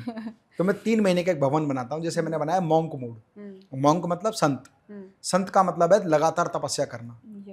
अब मॉन्क मोड कर रहे हैं तो उसमें कुछ भी हो सकता है। मॉन्क मोड में कि मुझे लीन बनना है फॉर एग्जाम्पल, तो मैं रोजाना बॉइल्ड डाइट फॉलो करूंगा अगले 90 दिन तक, संत की तरह एक जैसा कार्य लगातार करूंगा। मैं वर्कआउट करूंगा तो इस स्ट्रेटेजी से करूंगा, मैं डाइट करूंगा तो ये प्लान करूंगा, 5 बजे उठता हूं तो 5 बजे उठूंगा। ये नहीं कि आज तो चीट डे है, आज तो 8 बजे उठेंगे, 9 बजे उठेंगे। मॉन्क का मतलब एक संत की तरह, एक विजनरी पर्सन की तरह लगातार एक काम लगातार करते रहना, वो मॉन्क मोड है। उसमें रिजल्ट कुछ भी हो सकता है कि ग्रेट बॉडी बिल्डिंग करनी है, लीन बॉडी करनी है, स्लिम करना है, एनर्जेटिक बनना है, वो मॉन्क मोड होता है। सुबह से लेकर शाम तक का, मतलब ब्रेकफास्ट से लेकर बेड टी से लेकर शाम तक का क्या शेड्यूल है आपका? कब का बताऊं? लीन का, मस्कुलर का, बॉडी बिल्डिंग में गेनिंग का, कब का बताऊं? लीन का बताता हूं, लोग लीन ज़्यादा पूछना चाहते हैं। तो मैं तो इसको ना एक सीरीज लेके चलता हूँ, मॉन्क मोड सीरीज, 111 दिन में बॉडी ट्रांसफॉर्मेशन। और मैं उसका व्लॉग भी बनाता हूँ कि सुबह 5 बजे उठकर पिया मैंने 2 गिलास गर्म पानी, लिए अपने ड्राई फ्रूट और मैं पहुंचा जिम। जिम पहुंचकर सबसे पहले कि पी 2 कप, दोबारा बोलता हूँ, वो मॉन्क मोड में क्या होता है कि ट्रैक बनाते हैं और इसका मैं व्लॉग भी बनाता हूँ। और अगर आप व्लॉग मेरा ध्यान से देखेंगे तो उसमें पूरी डे की जर्नी बताते हो, है ना। 1 मिनट में सारा बताना होता है, 1 मिनट में सारा बताता हूँ, रैपिड फायर। सुबह 5 बजे उठकर पिया मैंने 2 गिलास गर्म पानी, लिए अपने ड्राई फ्रूट्स और जिम पहुंचकर सबसे पहले पिए एक ब्लैक कॉफ़ी। फिर मैंने शुरू किया 20 मिनट का ट्रेडमिल, 5 मिनट का क्रॉस ट्रेनर और शुरू किया आज का वर्कआउट। आज करेंगे चेस्ट का workout, 4 set incline, 4 set decline, 4 set flat bench press और करेंगे 100 पुशअप, 20-25 रिपीटेशन के 4 सेट। एक्सरसाइज करने के बाद मैं पहुंचा घर। फिर मैंने लिया ब्रेकफास्ट। ब्रेकफास्ट में लिया उबले हुए राइस और साथ में लिया थोड़ा सा पोहा। या जो भी डाइट का चल रहा होता है। फिर सुबह 10 बजे उठकर पहुंचा मैं अपने ऑफिस पहुंच कर किया अपना रूटीन वर्क। लंच में लिया मैंने बॉइल्ड दाल और थोड़ा सा सैलेड। 4 बजे के आसपास पी मैंने ब्लैक कॉफ़ी और शाम को कंप्लीट किया अपना सारा रूटीन वर्क। अब मैं चला जिम, करेंगे वर्कआउट। फिर मैंने किया 1.5 घंटे का वर्कआउट। घर पहुंचकर डिनर में लिया सूप एंड वेजिटेबल। अब मैं चला सोने, मिलते हैं कल सुबह, गुड नाइट। तो ये मैं एक इस तरह से ब्लॉग बनाता हूँ और 90 डेज लगातार यही करता हूँ, तो वो जो डिजायर्ड रिजल्ट है वो अचीव होता है यार। ये मतलब आपके मॉन्क मोड की सच्चाई है। हाँ, वो डेली ब्लॉग बनाते हैं ना, तो उससे सर कई बार मैंने देखा है आपको कि आप उबली हुई दाल खा रहे हो। आप ऋषिकेश में भी आए हो, उबली हुई दाल खा रहे हो, बिना तड़के की दाल खा रहे हो, और कुछ ऐसी चीज़ें 2-2 गिलास जूस पी रहे हो। आपको अजीब सा नहीं लगता कि आप नमक यूज ही नहीं कर रहे हो? नहीं, ऐसा नहीं है, नमक यूज़ नहीं कर रहे, नमक यूज़ करते हैं। क्या होता है कि जब आपके दृढ़ संकल्प लक्ष्य प्राप्ति की ओर बहुत बढ़िया बने हुए होते हैं ना, फिर आपको हर वो चीज़ अच्छी लगती है जो उसमें ज़रूरी है। लोग ना जो परेशान हैं वो इस बात से परेशान नहीं कि वो जिम नहीं जा पाते या ये नहीं कर पाते। सबसे इम्पॉर्टेंट बात है वो कंट्रोल नहीं कर पाते अपने आप पर, है ना। तो डाइट का कंट्रोल करना बड़ा इंपॉर्टेंट है। और एक बार तो पतला दुनिया हो जाती है। अगर बंदा थोड़ा सा भी मोटिवेशन रखता है ना, तो एक बार जोश में किसी भी लेवल पे बॉडी को ट्रांसफॉर्म कर लेता है। लेकिन कंसिस्टेंसी से वैसे बने रहने के लिए उसको और ज़्यादा त्याग करना पड़ता है। पिछले 8 वर्षों में 8 बार 6 पैक एब्स का मैं फोटो शूट करा चुका हूँ, जो मेरे यूट्यूब चैनल पर, फेसबुक पर आप देख सकते हैं। और हर बार नया बॉडी ट्रांसफॉर्मेशन। पहली बार किया लीन बॉडी, उसके बाद किया एस्थेटिक बॉडी, उसके बाद किया मस्कुलर बॉडी, उसके बाद किया मैंने बाउंसर स्टाइल की मॉन्स्टर मोड, जैसे मॉन्क मोड था ऐसे मैंने मॉन्स्टर मोड भी किया। फिर एक किया मैंने फिटनेस आफ्टर 40। तो ये आप कितने लक्ष्य केंद्रित हैं और दृढ़ निश्चय के साथ, संकल्प के साथ। कई बार देखा नहीं है, कुछ बच्चों से कहते हैं कि वो सच बात बता देंगे अगर उसने अपनी माँ की कसम खाई है तो। कुछ लोग होते हैं ना कि गंगा जल हाथ में ले लिया तो वो काम करेंगे जो सच्चाई है। Yes sir. तो आपके मन में वो गंगा जली होनी चाहिए, आपके मन में वो दृढ़ निश्चय होना चाहिए, आपके मन में वो लक्ष्य प्राप्ति के प्रति खुद से ईमानदारी होनी चाहिए, तो आप वो हासिल कर लेंगे। तो मैं 8 बार 6 पैक ऐप कर चुका हूँ और बहुत जल्दी अप्रैल में 9 साल हो जाएंगे और 9वीं बार 6 पैक ऐप शूट कराऊंगा। अभी भी आप पॉडकास्ट में देख रहे होंगे, आपको लगेगा इसका थोड़ा थोड़ा तो पेट निकल रहा है यार, ये 6 पैक ऐप की बात कर रहा है। तो अप्रैल में फिर दोबारा पॉडकास्ट करेंगे विद 6 पैक ऐप्स। ओके, तो चैलेंज आपको बहुत पसंद है। जी, मुझे मज़ा आता है चैलेंज। ओके, एक सक्सेसफुल एंटरप्रेन्योर के लिए स्किल ज़्यादा जरूरी है या रिसोर्सेज? दोनों। स्किल, देखिए skill can be easily arranged. मान लीजिए मुझे डिजिटल मार्केटिंग नहीं आती, एज ए एंटरप्रेन्योर अगर मेरे पास रिसोर्सेज हैं, फंड्स हैं, मेरे पास इन्वेस्टर्स हैं, तो पैसा लेके मैं डिजिटल मार्केटिंग एजेंसी को भी हायर कर सकता हूँ और एम्प्लॉयज़ भी रख सकता हूँ। आज मेरी इंडस्ट्री में 100 में से 99 मशीन्स मुझे चलानी नहीं आती, लेकिन जिस समय मैंने व्यापार शुरू किया था उसमें से 10 मशीन मुझे चलानी आती थी। आज मुझे वो सॉफ्टवेयर नहीं आते जो मेरी इंडस्ट्री में यूज़ हो रहे हैं। मुझे अपनी कंपनी का CRM यूज़ करना नहीं आता, मुझे अपने डिज़ाइनर्स का ऑटोकैड यूज़ करना नहीं आता, मुझे सॉलिड वर्क यूज़ करना नहीं आता, मुझे KDS मैक्स यूज़ करना नहीं आता, 3ds मैक्स यूज़ करना नहीं आता। But I have all the employees who are using this kind of software. मुझे CA वाले कोई काम नहीं आते, मेरे पास CA भी है। मुझे पियोन वाले काम तो आते हैं पर फिर भी मेरे पास पियोन है ना। तो इस बात से फ़र्क नहीं पड़ता कि आपके पास वो स्किल है या नहीं। मुझे खुद लिफ्ट बनानी नहीं आती, पर मेरे पास लिफ्ट बनाने के टॉप मोस्ट इंजीनियर मेरी कंपनी में काम करते हैं। हाँ, मॉडल लोकेशन आता है क्योंकि स्मॉल स्केल से शुरू किया था, तो पहले खुद प्रयास करके सारा किया था। आपने मतलब आप मटाज में थे पहले, लेकिन उसके बाद आपने डायरेक्ट लिफ्ट वगैरह का काम स्टार्ट कर दिया? नहीं, डायरेक्ट कोई भी काम ऐसे शुरू नहीं होता। क्या होता है, जब आप कोई लक्ष्य बनाते हैं तो उस लक्ष्य प्राप्ति के लिए आपको किसका सहयोग लगेगा ये जानना बहुत ज़रूरी है। यज्ञ करने के लिए यज्ञ की अग्नि होना ज़रूरी है और उस हवन में डालने वाली आहुति के लिए सामग्री होना ज़रूरी है। आपको समस्या नहीं आती जब आप किसी नए काम को स्टार्ट करते हैं? जब तक हम ये जानते हैं और ये मानते हैं कि मैं वही काम कर पाऊंगा जो मुझे आता है, तब तक आप वही काम कर पाएंगे जो आपको आता है। और जब आप ये जान लेते हैं कि आप वो काम कर सकते हैं जो आपको नहीं आता, तो आप वो काम कर पाते हैं जो आपको नहीं आता। समझ रहे मेरी बात को? तो मेरा कहने का मतलब है, मैंने ये जान लिया कि मैं इंजीनियर को हायर करने की कैपेसिटी रखता हूँ, हम्म, मैं मार्केटिंग एग्जीक्यूटिव को हायर करने की कैपेसिटी रखता हूँ, रखता हूँ। मैं प्रोडक्ट डेवलपर जो हैं उनको इनवाइट करने की कैपेसिटी रखता हूँ, मैं नए इनोवेशंस में इनोवेटर्स को पे कर सकता हूँ और हायर कर सकता हूँ। आपको पता है कि थॉमस अल्वा एडिसन ने बल्ब का आविष्कार किया हाँ जी, और एक बात है कि उन्होंने 10,000 बार फेल हुए और कामयाब हुए। रियली। ये तो एक बड़ी इंपॉर्टेंट बात है। थॉमस अल्वा एडिसन ने हज़ारों चीज़ों का आविष्कार किया था, तो आपको जान के आश्चर्य होगा उनमें से 90% चीज़ों का आविष्कार उन्होंने किया ही नहीं था। उन्होंने अपनी लैब में रखे हुए साइंटिस्ट्स जिन्होंने उन चीज़ों का आविष्कार किया, क्योंकि वो उनको पे करते थे, इसलिए वो नाम उस व्यक्ति का हुआ जिसने उसका आविष्कार पब्लिक के सामने लेकर आया। राइट। तो हर चीज़ हर व्यक्ति नहीं करता, ठीक है ना। तो हर व्यक्ति हर चीज़ नहीं कर सकता, पर जो व्यक्ति वो चीज़ कर सकता है, अगर आप उसको हायर कर सकते हैं तो वो काम कहलाएगा जो आपने किया है। प्रधानमंत्री नरेंद्र मोदी जी ने पूरे भारतवर्ष में राज्य मार्ग बना दिए, तो क्या उन्होंने बना दिए या सड़क बनाने वाले लोगों ने बना दिए? उनके विजन पर लोगों ने बना दिए। यस और नो? यस। हर इंडस्ट्री में जो भी डेवलपमेंट होता है वो डेवलपर्स करते हैं, पर आप लीडरशिप का हमेशा नाम होता है। तो आप जिस दिन ये समझ गए कि मैं हर वो काम कर सकता हूँ जो मुझे नहीं आता, तो समझ लीजिए आपकी सफलता में और जीवन में आगे बढ़ने की बड़ी अपॉर्चुनिटीज़ इकट्ठा हो गई। Yes. Okay sir, networking, marketing, startup और ट्रेडिशनल बिजनेस, जी, तीनों का फ्यूचर आप कैसे देखते हैं? तीनों का फ्यूचर बहुत ब्राइट है। मैं आपको एक बहुत अच्छे एग्जाम्पल के साथ बताता हूँ। नेटवर्क मार्केटिंग एक ऐसा जरिया है जिससे आप एक चीज़ सीख सकते हैं कि नए लोगों से कैसे मिलना है, बातचीत कैसे करनी है, अपनी बात को कैसे प्रेजेंट करना है, और लोगों के नेटवर्क की ताकत का आपको एहसास हो जाता है कि अगर लोगों का समूह बन जाए तो मैं कुछ भी हासिल कर सकता हूँ। ये आप नेटवर्क मार्केटिंग से सीख सकते हैं। दूसरा आपने कहा कि स्टार्टअप और ट्रेडिशनल बिजनेस, ये सौभाग्यशाली लोग हैं जिनके पास ट्रेडिशनल बिजनेस बना बनाया मिला हुआ है, लेकिन उसके बावजूद भी अगर आप विजनरी पर्सन नहीं हैं तो पैतृक व्यापार मिला हुआ भी कहीं ना कहीं डंप हो जाएगा। Yes. और एक स्टार्टअप आप ही के सामने, आप ही के इलाके में, आप ही के जोन में, आपके सामने नया बिजनेस शुरू करके आपके ट्रेडिशनल बिजनेस को पार करता हुआ आगे निकल जाएगा।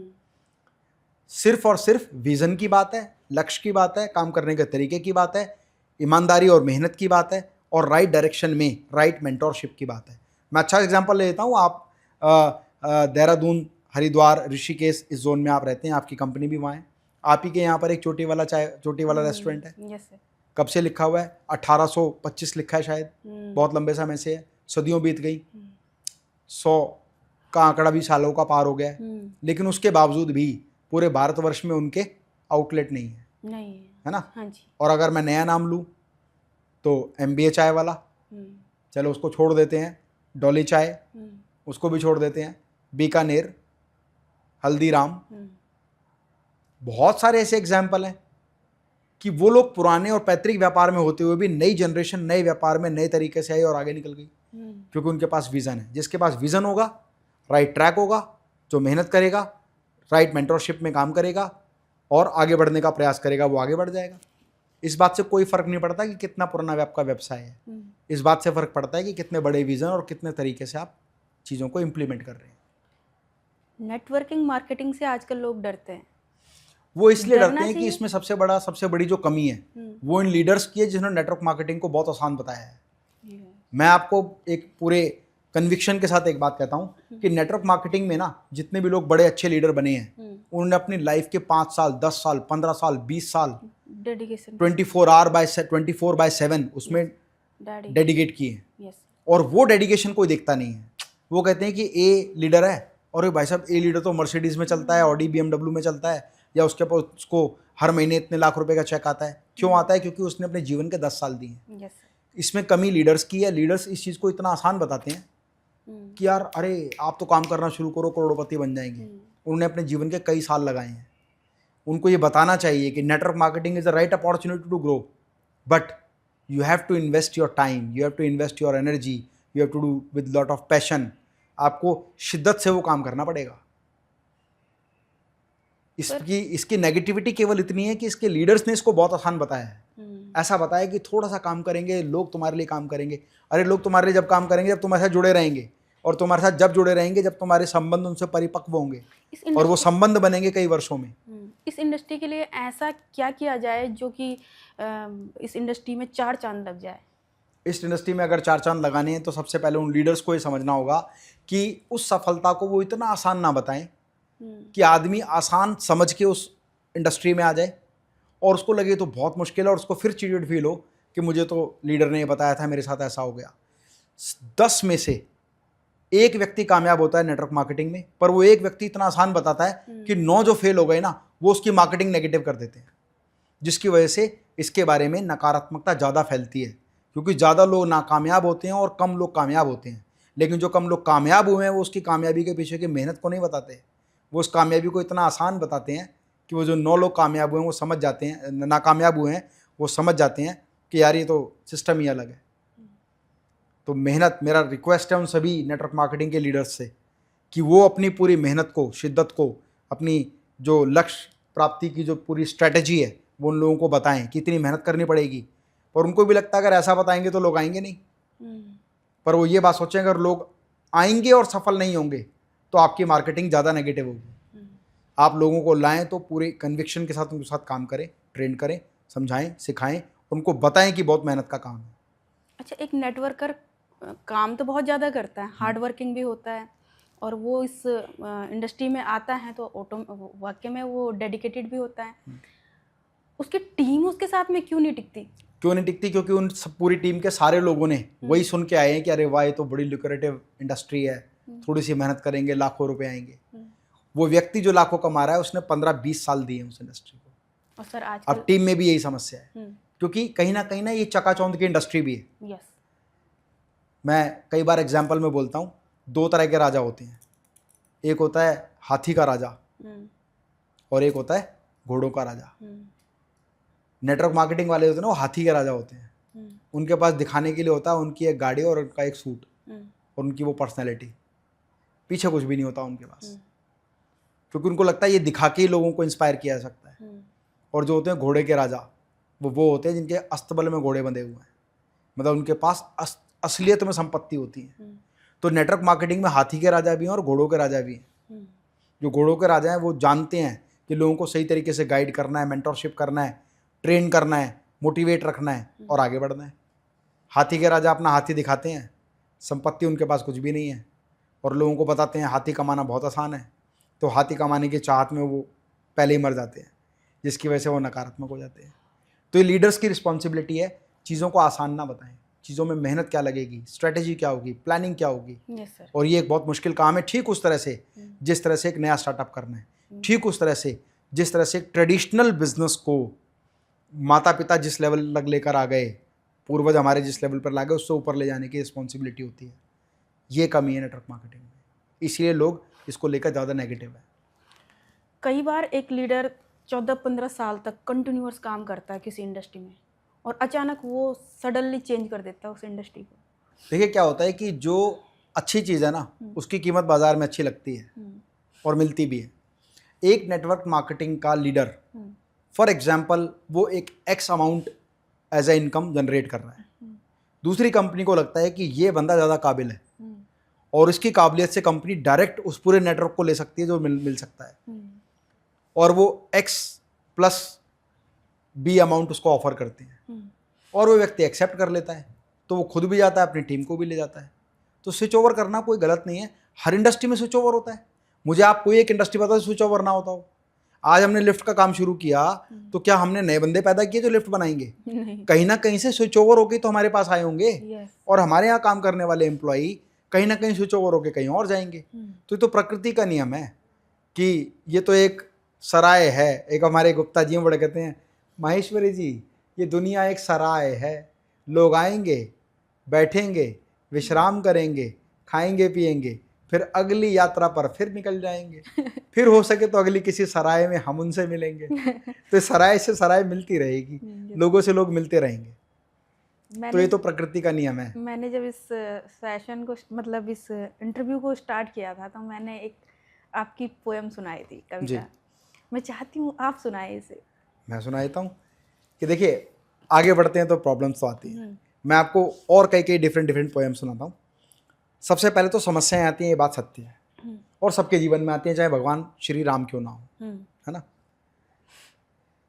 जब समस्याएं आती हैं तो समाधान के साथ में आती हैं, केवल आपको ऑब्जर्वेशन करना है उस समाधान को ढूंढने में।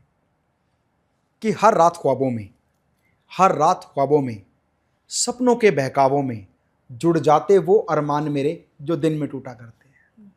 हर रात ख्वाबों में सपनों के बहकावों में जुड़ जाते वो अरमान मेरे जो दिन में टूटा करते हैं। उस चंद घड़ी के सहारे से जीता हूँ दिन के उजियारों में और सपनों की बात किया करता हूँ हर सड़क गली चौबारों में। आंसू तो मेरे सूख चुके, हंसने की चाहत गई नहीं और हर राह भटक कर कहती है कि तेरी हस्ती है कहीं नहीं। पर सपनों का मालिक दिल, अरमानों का मालिक दिल कहता है मत रो ए नादा मन, मंजिल तुझसे है दूर सही पर तू मंजिल से दूर नहीं। जब मंजिल वो मिल जाएगी ये दुनिया जश्न मनाएगी, आकाश पे होंगे कदम तेरे, शोहरत तुझको मिल जाएगी। हर रात ख्वाबों में सपनों के बहकावों में जुड़ जाते वो अरमान मेरे जो दिन में टूटा करते हैं। अरमान सारे बिखर गए, टूट गए और मन भी मजबूत हो गया। ये भी हो गया कि भविष्य में कभी ना कभी कुछ मिलेगा, जो लक्ष्य बनाए हासिल करेंगे। लेकिन जब लक्ष्य हासिल करने की राह पे चलते हैं ना, तो टेढ़े लोग बड़े मिलते हैं, नेगेटिव लोग, जो आपको डिमोटिवेट करेंगे, कहेंगे ऐसा कुछ नहीं होगा, छोड़ना, कल किसने देखा है, ज़िंदगी आज ही मज़े ले ले, है ना। तो दूसरी बात कहते हैं कि फिर सब मन माफिक होगा, कुछ समझी, फिर सब मन माफिक होगा, ना घबरा भूचालों से, एक राह निकल कर आएगी, मत चिंतित हो सवालों से। आज अंधेरा घना सही, आज अंधेरा घना सही और आगे कुछ भी दिखे नहीं, कल रोशन होगा उजालों से, ना घबरा भूचालों से। और मेहनत कश इंसान अगर तू सपना एक सजाएगा, थोड़ी ताकत और लगा बस, सब तुझको मिल जाएगा। और बढ़ा कदम और आगे चल बस, अरमा पूरा हो जाएगा और मंजिल उनकी राह देखती जो आगे कदम बढ़ाएगा। फिर सब मन माफिक होगा, ना घबरा भूचालों से, एक राह निकल कर आएगी, मत चिंतित हो सवालों से। सवाल तो मन में आएंगे ही, लेकिन वो लोग भी आएंगे जो उन सवालों का समाधान लेकर आएंगे। वाह सर। फिर वही कविता जो आपने बोली थी कि जब सारी चीज़ों से जूझते हुए, तैयार होते हुए मजबूत हो जाता ना मन, फिर मन कहता है भाई अब तो ये हासिल करना ही है। फिर हम कहते हैं कि ठान कर देखो हृदय में काम कोई मुश्किल नहीं, ठान कर देखो हृदय में काम कोई मुश्किल नहीं, और तुम कभी भी ये ना सोचो नहीं ये मुमकिन नहीं। याद रखो तुमने सोचा ना किया तो कोई और कर जाएगा, और सपना ये मेरा ही था बस, मन में पछतावा रह जाएगा। इसलिए ठान कर देखो हृदय में काम कोई मुश्किल नहीं, और तुम कभी भी ये ना सोचो नहीं ये मुमकिन नहीं। ये वाली लाइन तो आपके मुंह से सुनना चाहती हूँ मैं, जो कर्म करेगा वो भाग्य उसका दास है। अच्छा, ये वाली कि याद रखो जो कर्म करेगा भाग्य उसका दास है, और मांग मत ईश्वर से तेरा भाग्य तेरे पास है। और लक्ष्य ऊंचा साध लोगे तो तीर ऊंचा जाएगा, और कामना छोटी करोगे तो हाथ कुछ ना आएगा।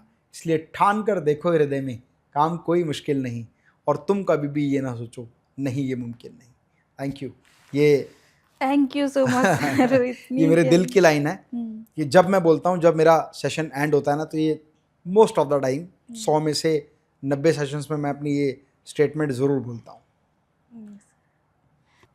मोटिवेशन अक्सर शॉर्ट टर्म तक होता है, लेकिन आप अपने ऑडियंस पर लॉन्ग टाइम इम्पैक्ट कैसे छोड़ते हो? देखिए, 2 तरह के स्पीकर हैं इस सृष्टि में, और पब्लिक स्पीकिंग इंडस्ट्री भी 2 तरीके से चलती है। पहला वो स्पीकर जो सेम कंटेंट हर बार बोलता है, बट हर बार ऑडियंस बदल जाती है। जैसे मूवी थिएटर में एक शो 7 दिन 5 बार लगातार सेम चलता है, लेकिन हर बार ऑडियंस बदल जाती है। तो वो होते हैं एक बाउंडेड स्पीकर्स, जिनके पास एक विशेष विषय की जानकारी है। एक स्पीकर वो होता है जो हर बार एक नया कंटेंट बोलता है, क्योंकि ऑडियंस मैक्सिमम टाइम सेम होती है। तो दोनों विषय के विशेषज्ञ हैं।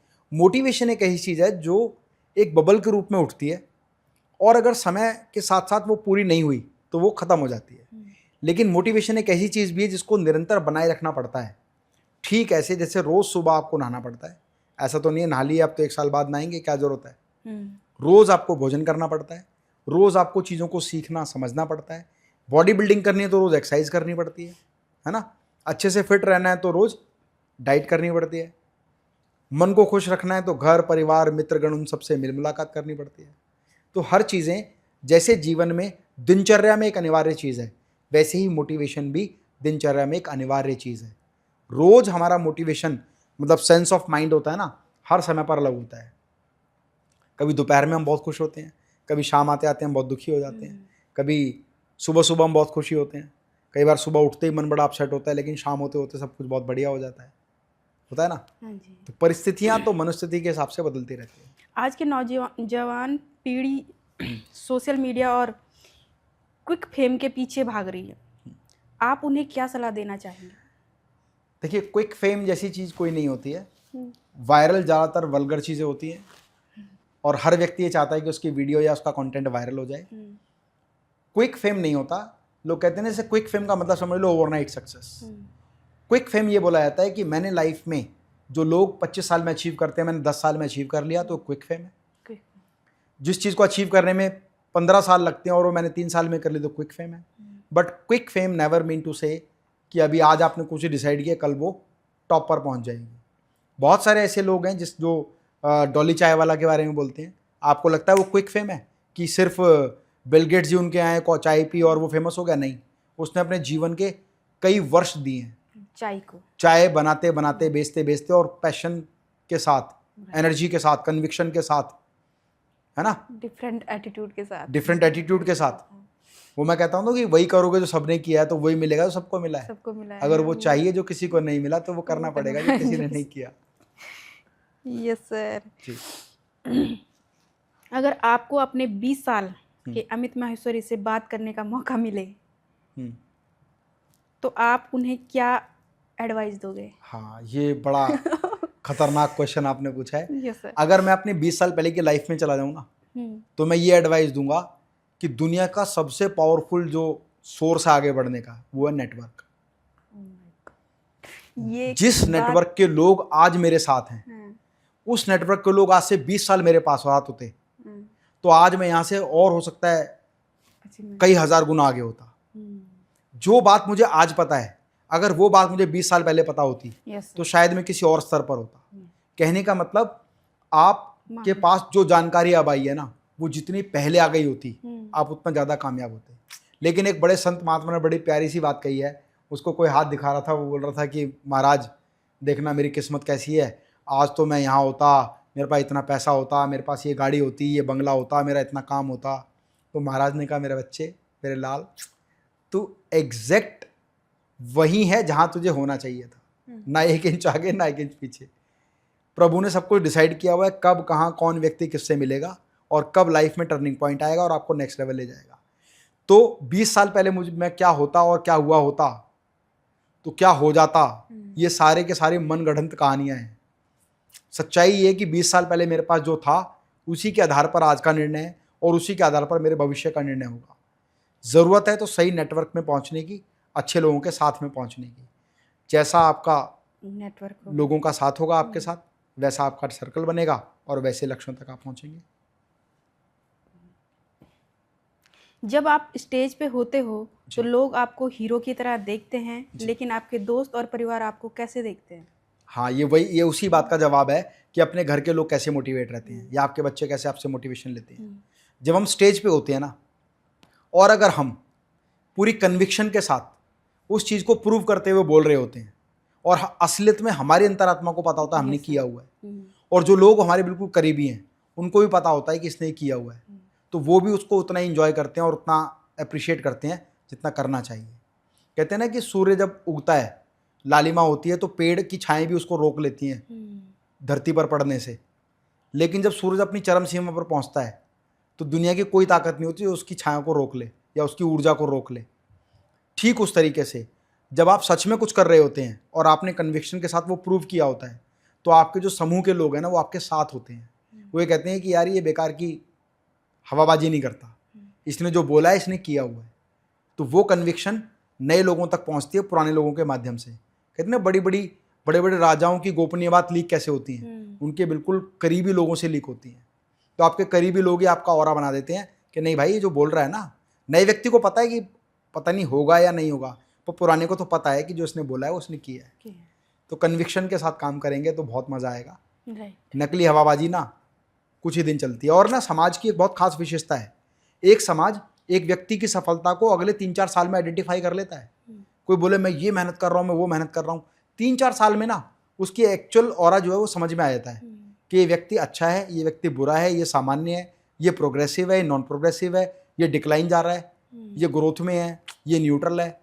समाज की सिर्फ एक अच्छाई ये है, समाज के जो अच्छे समृद्ध लोग हैं वो आपके बारे में जानते सब कुछ हैं, बस शराफत की वजह से आपके सामने नहीं बोलते हैं। तो आपके ऊपर निर्भर करता है कि वो आपके बारे में क्या जाने और क्या आप उनको प्रूव करेंगे।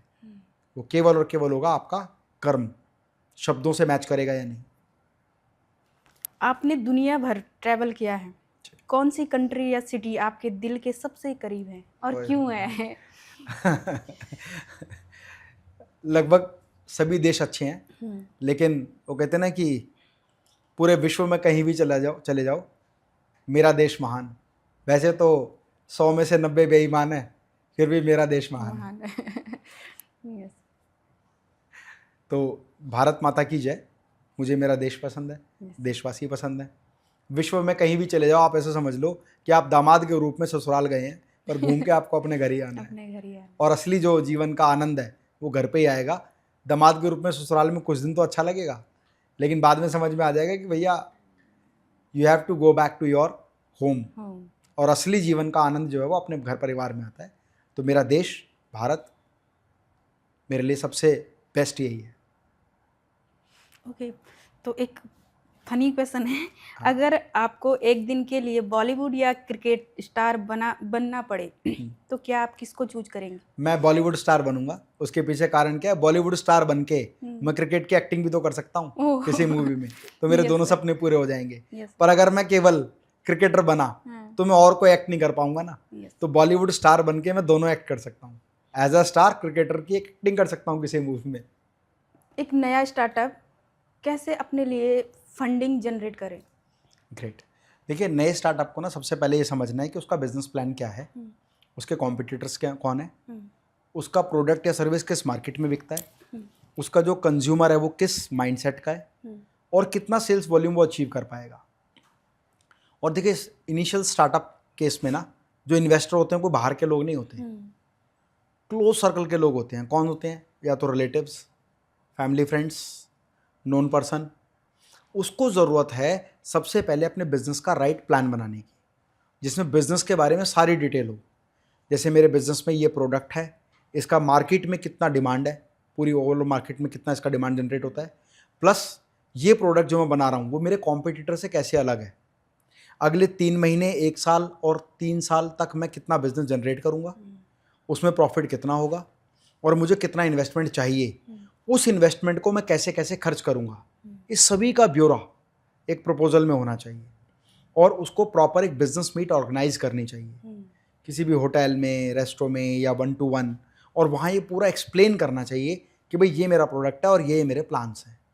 बिलीव मी कि अगर वो पहले 100 लोगों को भी पिच करता है तो 100 के अंदर अंदर उसको पहला एक व्यक्ति मिल जाएगा जो उसके प्रोजेक्ट में, उसके प्रोडक्ट में या उसके सर्विसेज में, उसके बिजनेस में इन्वेस्ट करने के लिए तैयार हो जाएगा। ज़रूरत है उस कन्विक्शन की कि हाँ मैं 100 लोगों तक जाऊंगा। जब मैंने पहली बार फ्रेंचाइजी बिजनेस किया था 2001 में, तब मैंने डिसाइड कर लिया था कि मैं कम से कम 100 लोगों को पिच करूंगा, और उन 100 लोगों में से भी अगर मेरा कोई फ्रेंचाइजी नहीं बनता तब मैं समझ जाऊंगा कि मेरा जो मॉडल है बिजनेस का वो गलत है। यू बिलीव मी कि मेरा 64th पर्सन मीटिंग में जो आया वो मेरा फ्रेंचाइजी बना। 64 लोगों की मीटिंग का मतलब है कम से कम 500 लोगों से मीटिंग के लिए टाइम फिक्स करना। 500 लोगों की मीटिंग फिक्स करने का मतलब है कि कम से कम 10,000 लोगों को प्रपोजल भेजना, और 10,000 लोगों को प्रपोजल भेजने का मतलब पता है क्या है? कम से कम कई लाख लोगों तक एडवर्टाइज करना। तो कई लाख से कई हज़ार, 10,000, 10,000 से कुछ सैकड़ों, सैकड़ों से कुछ 64-65 रिजेक्शन, उनके बाद एक सिलेक्शन। तो इतना लेवल ऑफ कन्विक्शन किसी का हो कि मैं इस लेवल तक प्रपोजल को पिच करता रहूँगा। लेकिन एक खास बात और होती है कि जब पहली बार प्रपोजल रिजेक्ट होता है ना, तो आपको पता लग जाता है कि आपने क्या गलती की थी। दूसरी बार रिजेक्ट होता है तो आपको ये पता चल जाता है मुझे क्या अपग्रेड करना है। तीसरी बार आपका प्रपोजल और मॉडिफाई होता है। हाँ, गलती आपकी होगी कि अगर आप हर बार एक ही तरह से प्रपोजल दे रहे हैं, every time you have to filter your proposal. तो 64वीं बार आते आते मैंने एक बढ़िया बिजनेस प्रपोजल मेरा डेवलप हुआ और मेरे इन्वेस्टर ने उसको सिलेक्ट किया। उसके बावजूद इन्वेस्टर के रिव्यूज़ लेके मैंने उस प्रपोजल को और बेहतर किया और मेरा प्रपोजल और बड़े इन्वेस्टर ने एक्सेप्ट किया। आज तो हम लोग करोड़ों का इन्वेस्टमेंट लेते हैं क्योंकि it's a public limited company and going for the IPO listing. तो आज जब हम बात करते हैं तो वो इन terms of many of the crore rupees होती है। और आज भी मेरा इन्वेस्टर जब मुझे बाद में रिव्यू देता है तो मैं अपने प्रपोजल को अपडेट करता हूँ। 24 साल से मैं अपने प्रपोजल को रोज़ अपडेट करता हूँ, तब जाके हम इस स्तर पर पहुँचे हैं। तो इसीलिए घबराना नहीं है, पहले 100 लोगों को ज़रूर पिच करना है। जब 100 लोग प्रपोजल रिजेक्ट कर देंगे तो समझ लेना इस दुनिया में कोई ऐसा व्यक्ति नहीं है जो आपको इन्वेस्टमेंट दे दे। बट लोग पहला, दूसरा, तीसरा, चौथे, पाँचवें तक जाते जाते ही हार जाते हैं। ये उनकी सबसे बड़ी कमी है स्टार्टअप्स की। सर, आप अपनी कंपनी के लिए इन्वेस्टर को कैसे पिच करते हैं? बहुत अच्छा क्वेश्चन आपने पूछा है। देखिए, इन्वेस्टर ना, कोई कहते हैं ना एंजल इन्वेस्टर, कई लोग कहते हैं एंजल इन्वेस्टर। एंजल इन्वेस्टर ना एक डेफिनेशन है। कोई ऐसा व्यक्ति नहीं इसके पंख लगे हुए होंगे, आप उसको दूर से आइडेंटिफाई कर लोगे ये एंजल है और इन्वेस्टर है। हर व्यक्ति जो आपके सर्कल में नई नई बिजनेस की अपॉर्चुनिटीज़ को ढूंढ रहा है, अच्छा इन्वेस्ट करता है प्रॉपर्टीज़ में, बिजनेसेस में, शेयर मार्केट में, और वो हमेशा ग्रोथ की बात करता है, वो हमेशा नई अपॉर्चुनिटीज़ को ढूंढ रहा होता है, वो व्यक्ति इन्वेस्टर होता है। ज़रूरत है तो ऐसे व्यक्ति से बातचीत करके अपने प्रपोजल के बारे में डिस्कस करना। बिलीव मी कि कई बार ऐसा होता है कि हमारा एक्सपेक्टेशन नहीं है कि ये व्यक्ति हमारी कंपनी में इन्वेस्ट कर सकता है, और हम सोच भी रहे थे इसको बताएं या ना बताएं, लेकिन जैसे हमने एक्सप्लेन किया उनको प्रपोजल पसंद आया और वो कंपनी में इन्वेस्टर आ गया। और कई बार ऐसा भी होता है, हमें पूरा ऐसा महसूस होता है कि ये व्यक्ति तो हमारा इन्वेस्टर है, लेकिन पूरा एक्सप्लेन करने के बाद भी, कई बार फॉलोअप करने के बाद भी वो इन्वेस्टर नहीं बनता। तो हर व्यक्ति में एक इन्वेस्टर है। आपके पास वो काबिलियत होनी चाहिए। वो कहते हैं ना, दरवाज़ा खटखटाओगे तो ज़रूर खुलेगा और मांगोगे तो ज़रूर मिलेगा। इसलिए पहला काम है दरवाज़ा खटखटाना, और दूसरा, अगर दरवाज़ा खुलता है तो मांगना। मांगोगे तो ज़रूर मिलेगा। ये तो ऋषि मुनियों के समय से आता चला आ रहा है, भिक्षांदेही भिक्षांदेही। तो हम तो एक कंपनी के डायरेक्टर हैं, और जो हमें लगता है कि प्रपोज्ड व्यक्ति हमारी कंपनी के ग्रोथ के लिए बढ़िया है, हम तो कहते हैं भिक्षांदेही। अभी तक कितने कंपनियों के डायरेक्टर हैं आप? मेरी कंपनी में जो इन्वेस्टर्स हैं वो मल्टीपल कंपनीज के डायरेक्टर हैं। मैं खुद लगभग 5 कंपनीज में डायरेक्टर हूँ, जिनमें से main company Metas overseas limited है। 6 से ज़्यादा अलग अलग फर्म्स हैं, 5 से ज़्यादा ट्रस्ट हैं, सोसाइटीज़ हैं, 100 से ज़्यादा बड़ी संस्थाएं हैं जिसमें उच्च पद पर हम लोग कार्यरत हैं। और जो नई संस्था बनती है, नई अपॉर्चुनिटी दिखती है, नया प्रोजेक्ट दिखता है, उसे जोड़ते हैं और आगे बढ़ते हैं। ओके। ऐसा कौन सा सॉन्ग जो आप खुश होते हो तो गुनगुनाते हो? वाह वाह, मैं तो आपकी आवाज़ में। एक ही बात कहता हूँ कि जो तुमको हो पसंद वही बात कहेंगे। ओके। पर गाना है सर आपने। अच्छा, गाना नहीं, ये तो मैंने मजाक वाली बात बोली है अच्छा। कि भाई हमेशा एज अ कंपनी ओनर हम तो वही बात कहेंगे जो आपको पसंद हो, वही चीज़ बनाएंगे जो कंज्यूमर को पसंद हो, वही इन्वेस्टमेंट का प्लान लेके आएंगे जो हमारे इन्वेस्टर को पसंद हो। तो इसीलिए कहता हूँ जो तुमको हो पसंद वही बात कहेंगे। हाँ, लेकिन ये नहीं है कि तुम दिन को अगर रात कहोगे तो रात कहेंगे, दिन को तो दिन ही कहेंगे। कोई और बॉलीवुड सॉन्ग जो फेवरेट हो? एक गाना मुझे बड़ा बड़ा प्यारा बहुत पसंद है, पुराना गाना है।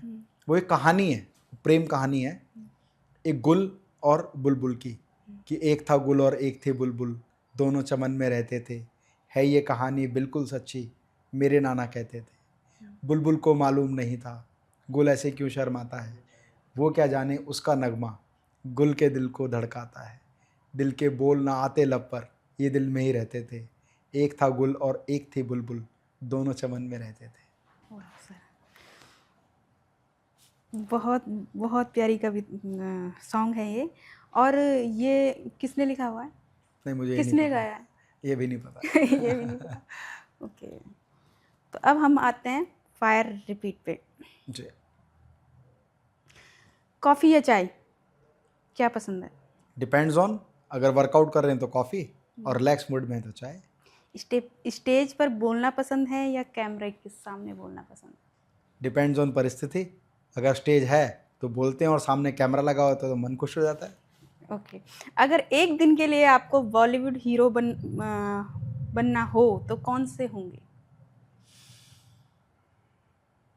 एक दिन अगर हीरो बनना हो यस। अमिताभ बच्चन। ग्रेट। एक ऐसी चीज़ जो आपको हमेशा हंसा देती है? सीसी के। ओके। अभी इंस्टाग्राम, सीसी के क्या, ये मत पूछना। ये सीसी के हैं क्या?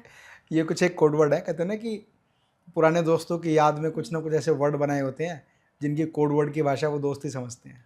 पर हैं तो ये क्या दोस्तों सर? के लिए है, जब भी दोस्त मिलते हैं और जोर से बोल देना ओए सीसी के, तो कहेगा भाई क्या बात है, मज़ा आ गया। लेकिन ऑडियंस के लिए भी बता देते हैं, ये होते हैं चरण चूम के जो भी काम करेंगे। ओके। एक ऐसी चीज़ जो आपको, सॉरी, इंस्टाग्राम रील या यूट्यूब वीडियो सबसे ज़्यादा टाइम कहाँ देते हो आप? YouTube videos. आपके जीवन का एक ऐसा गिल्ट, काश, कौन सा काश है? गिल्ट। काश, हाँ, मतलब किसी न किसी के जीवन का काश रह जाता है, आपके जीवन का अच्छा काश। काश, यस। तो गिल्ट तो नहीं हुआ। काश काश का अगर बोलें,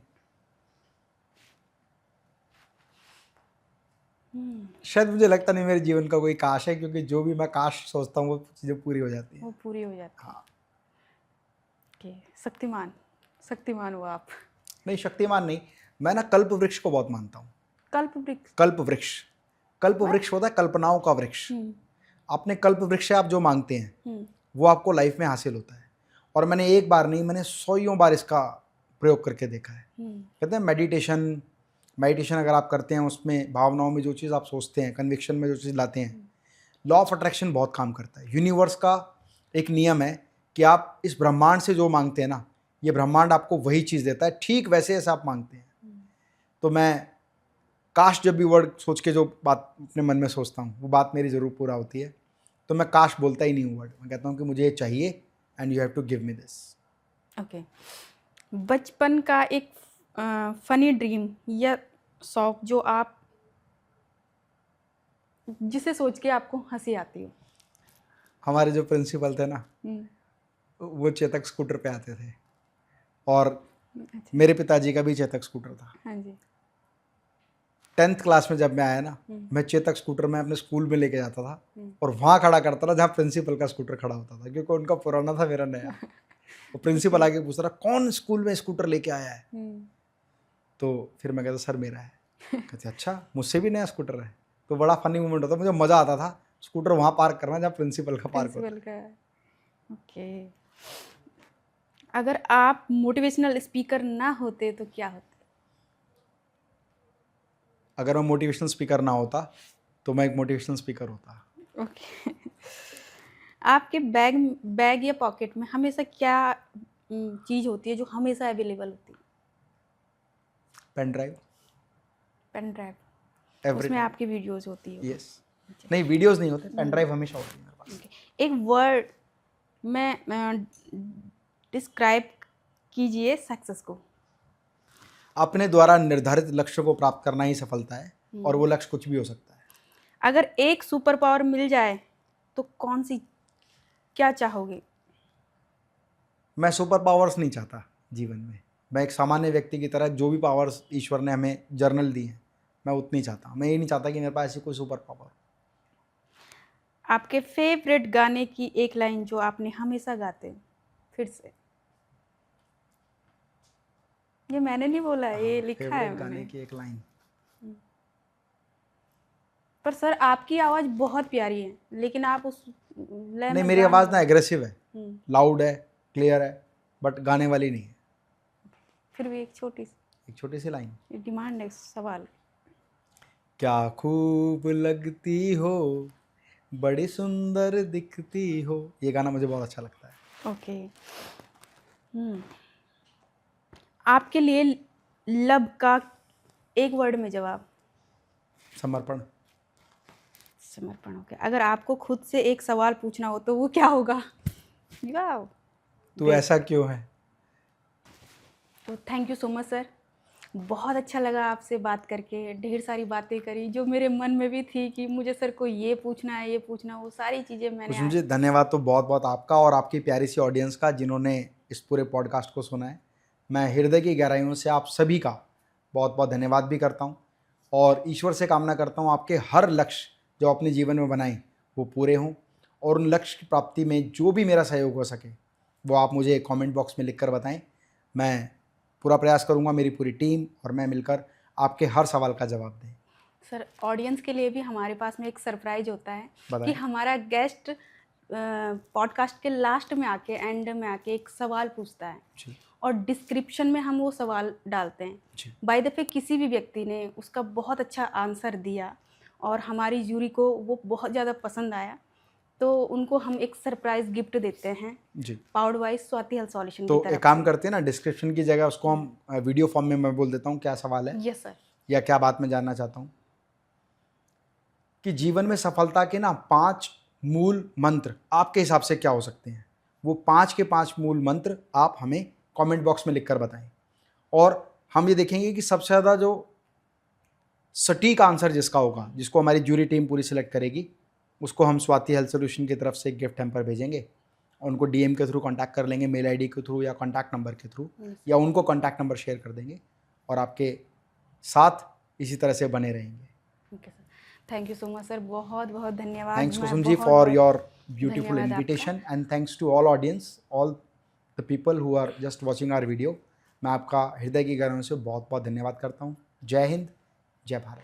देखते रहिए द कुसुम राणा शो। मिलते हैं आपको नेक्स्ट वीडियोस में, नेक्स्ट एपिसोड के साथ। Thank you. Thank you.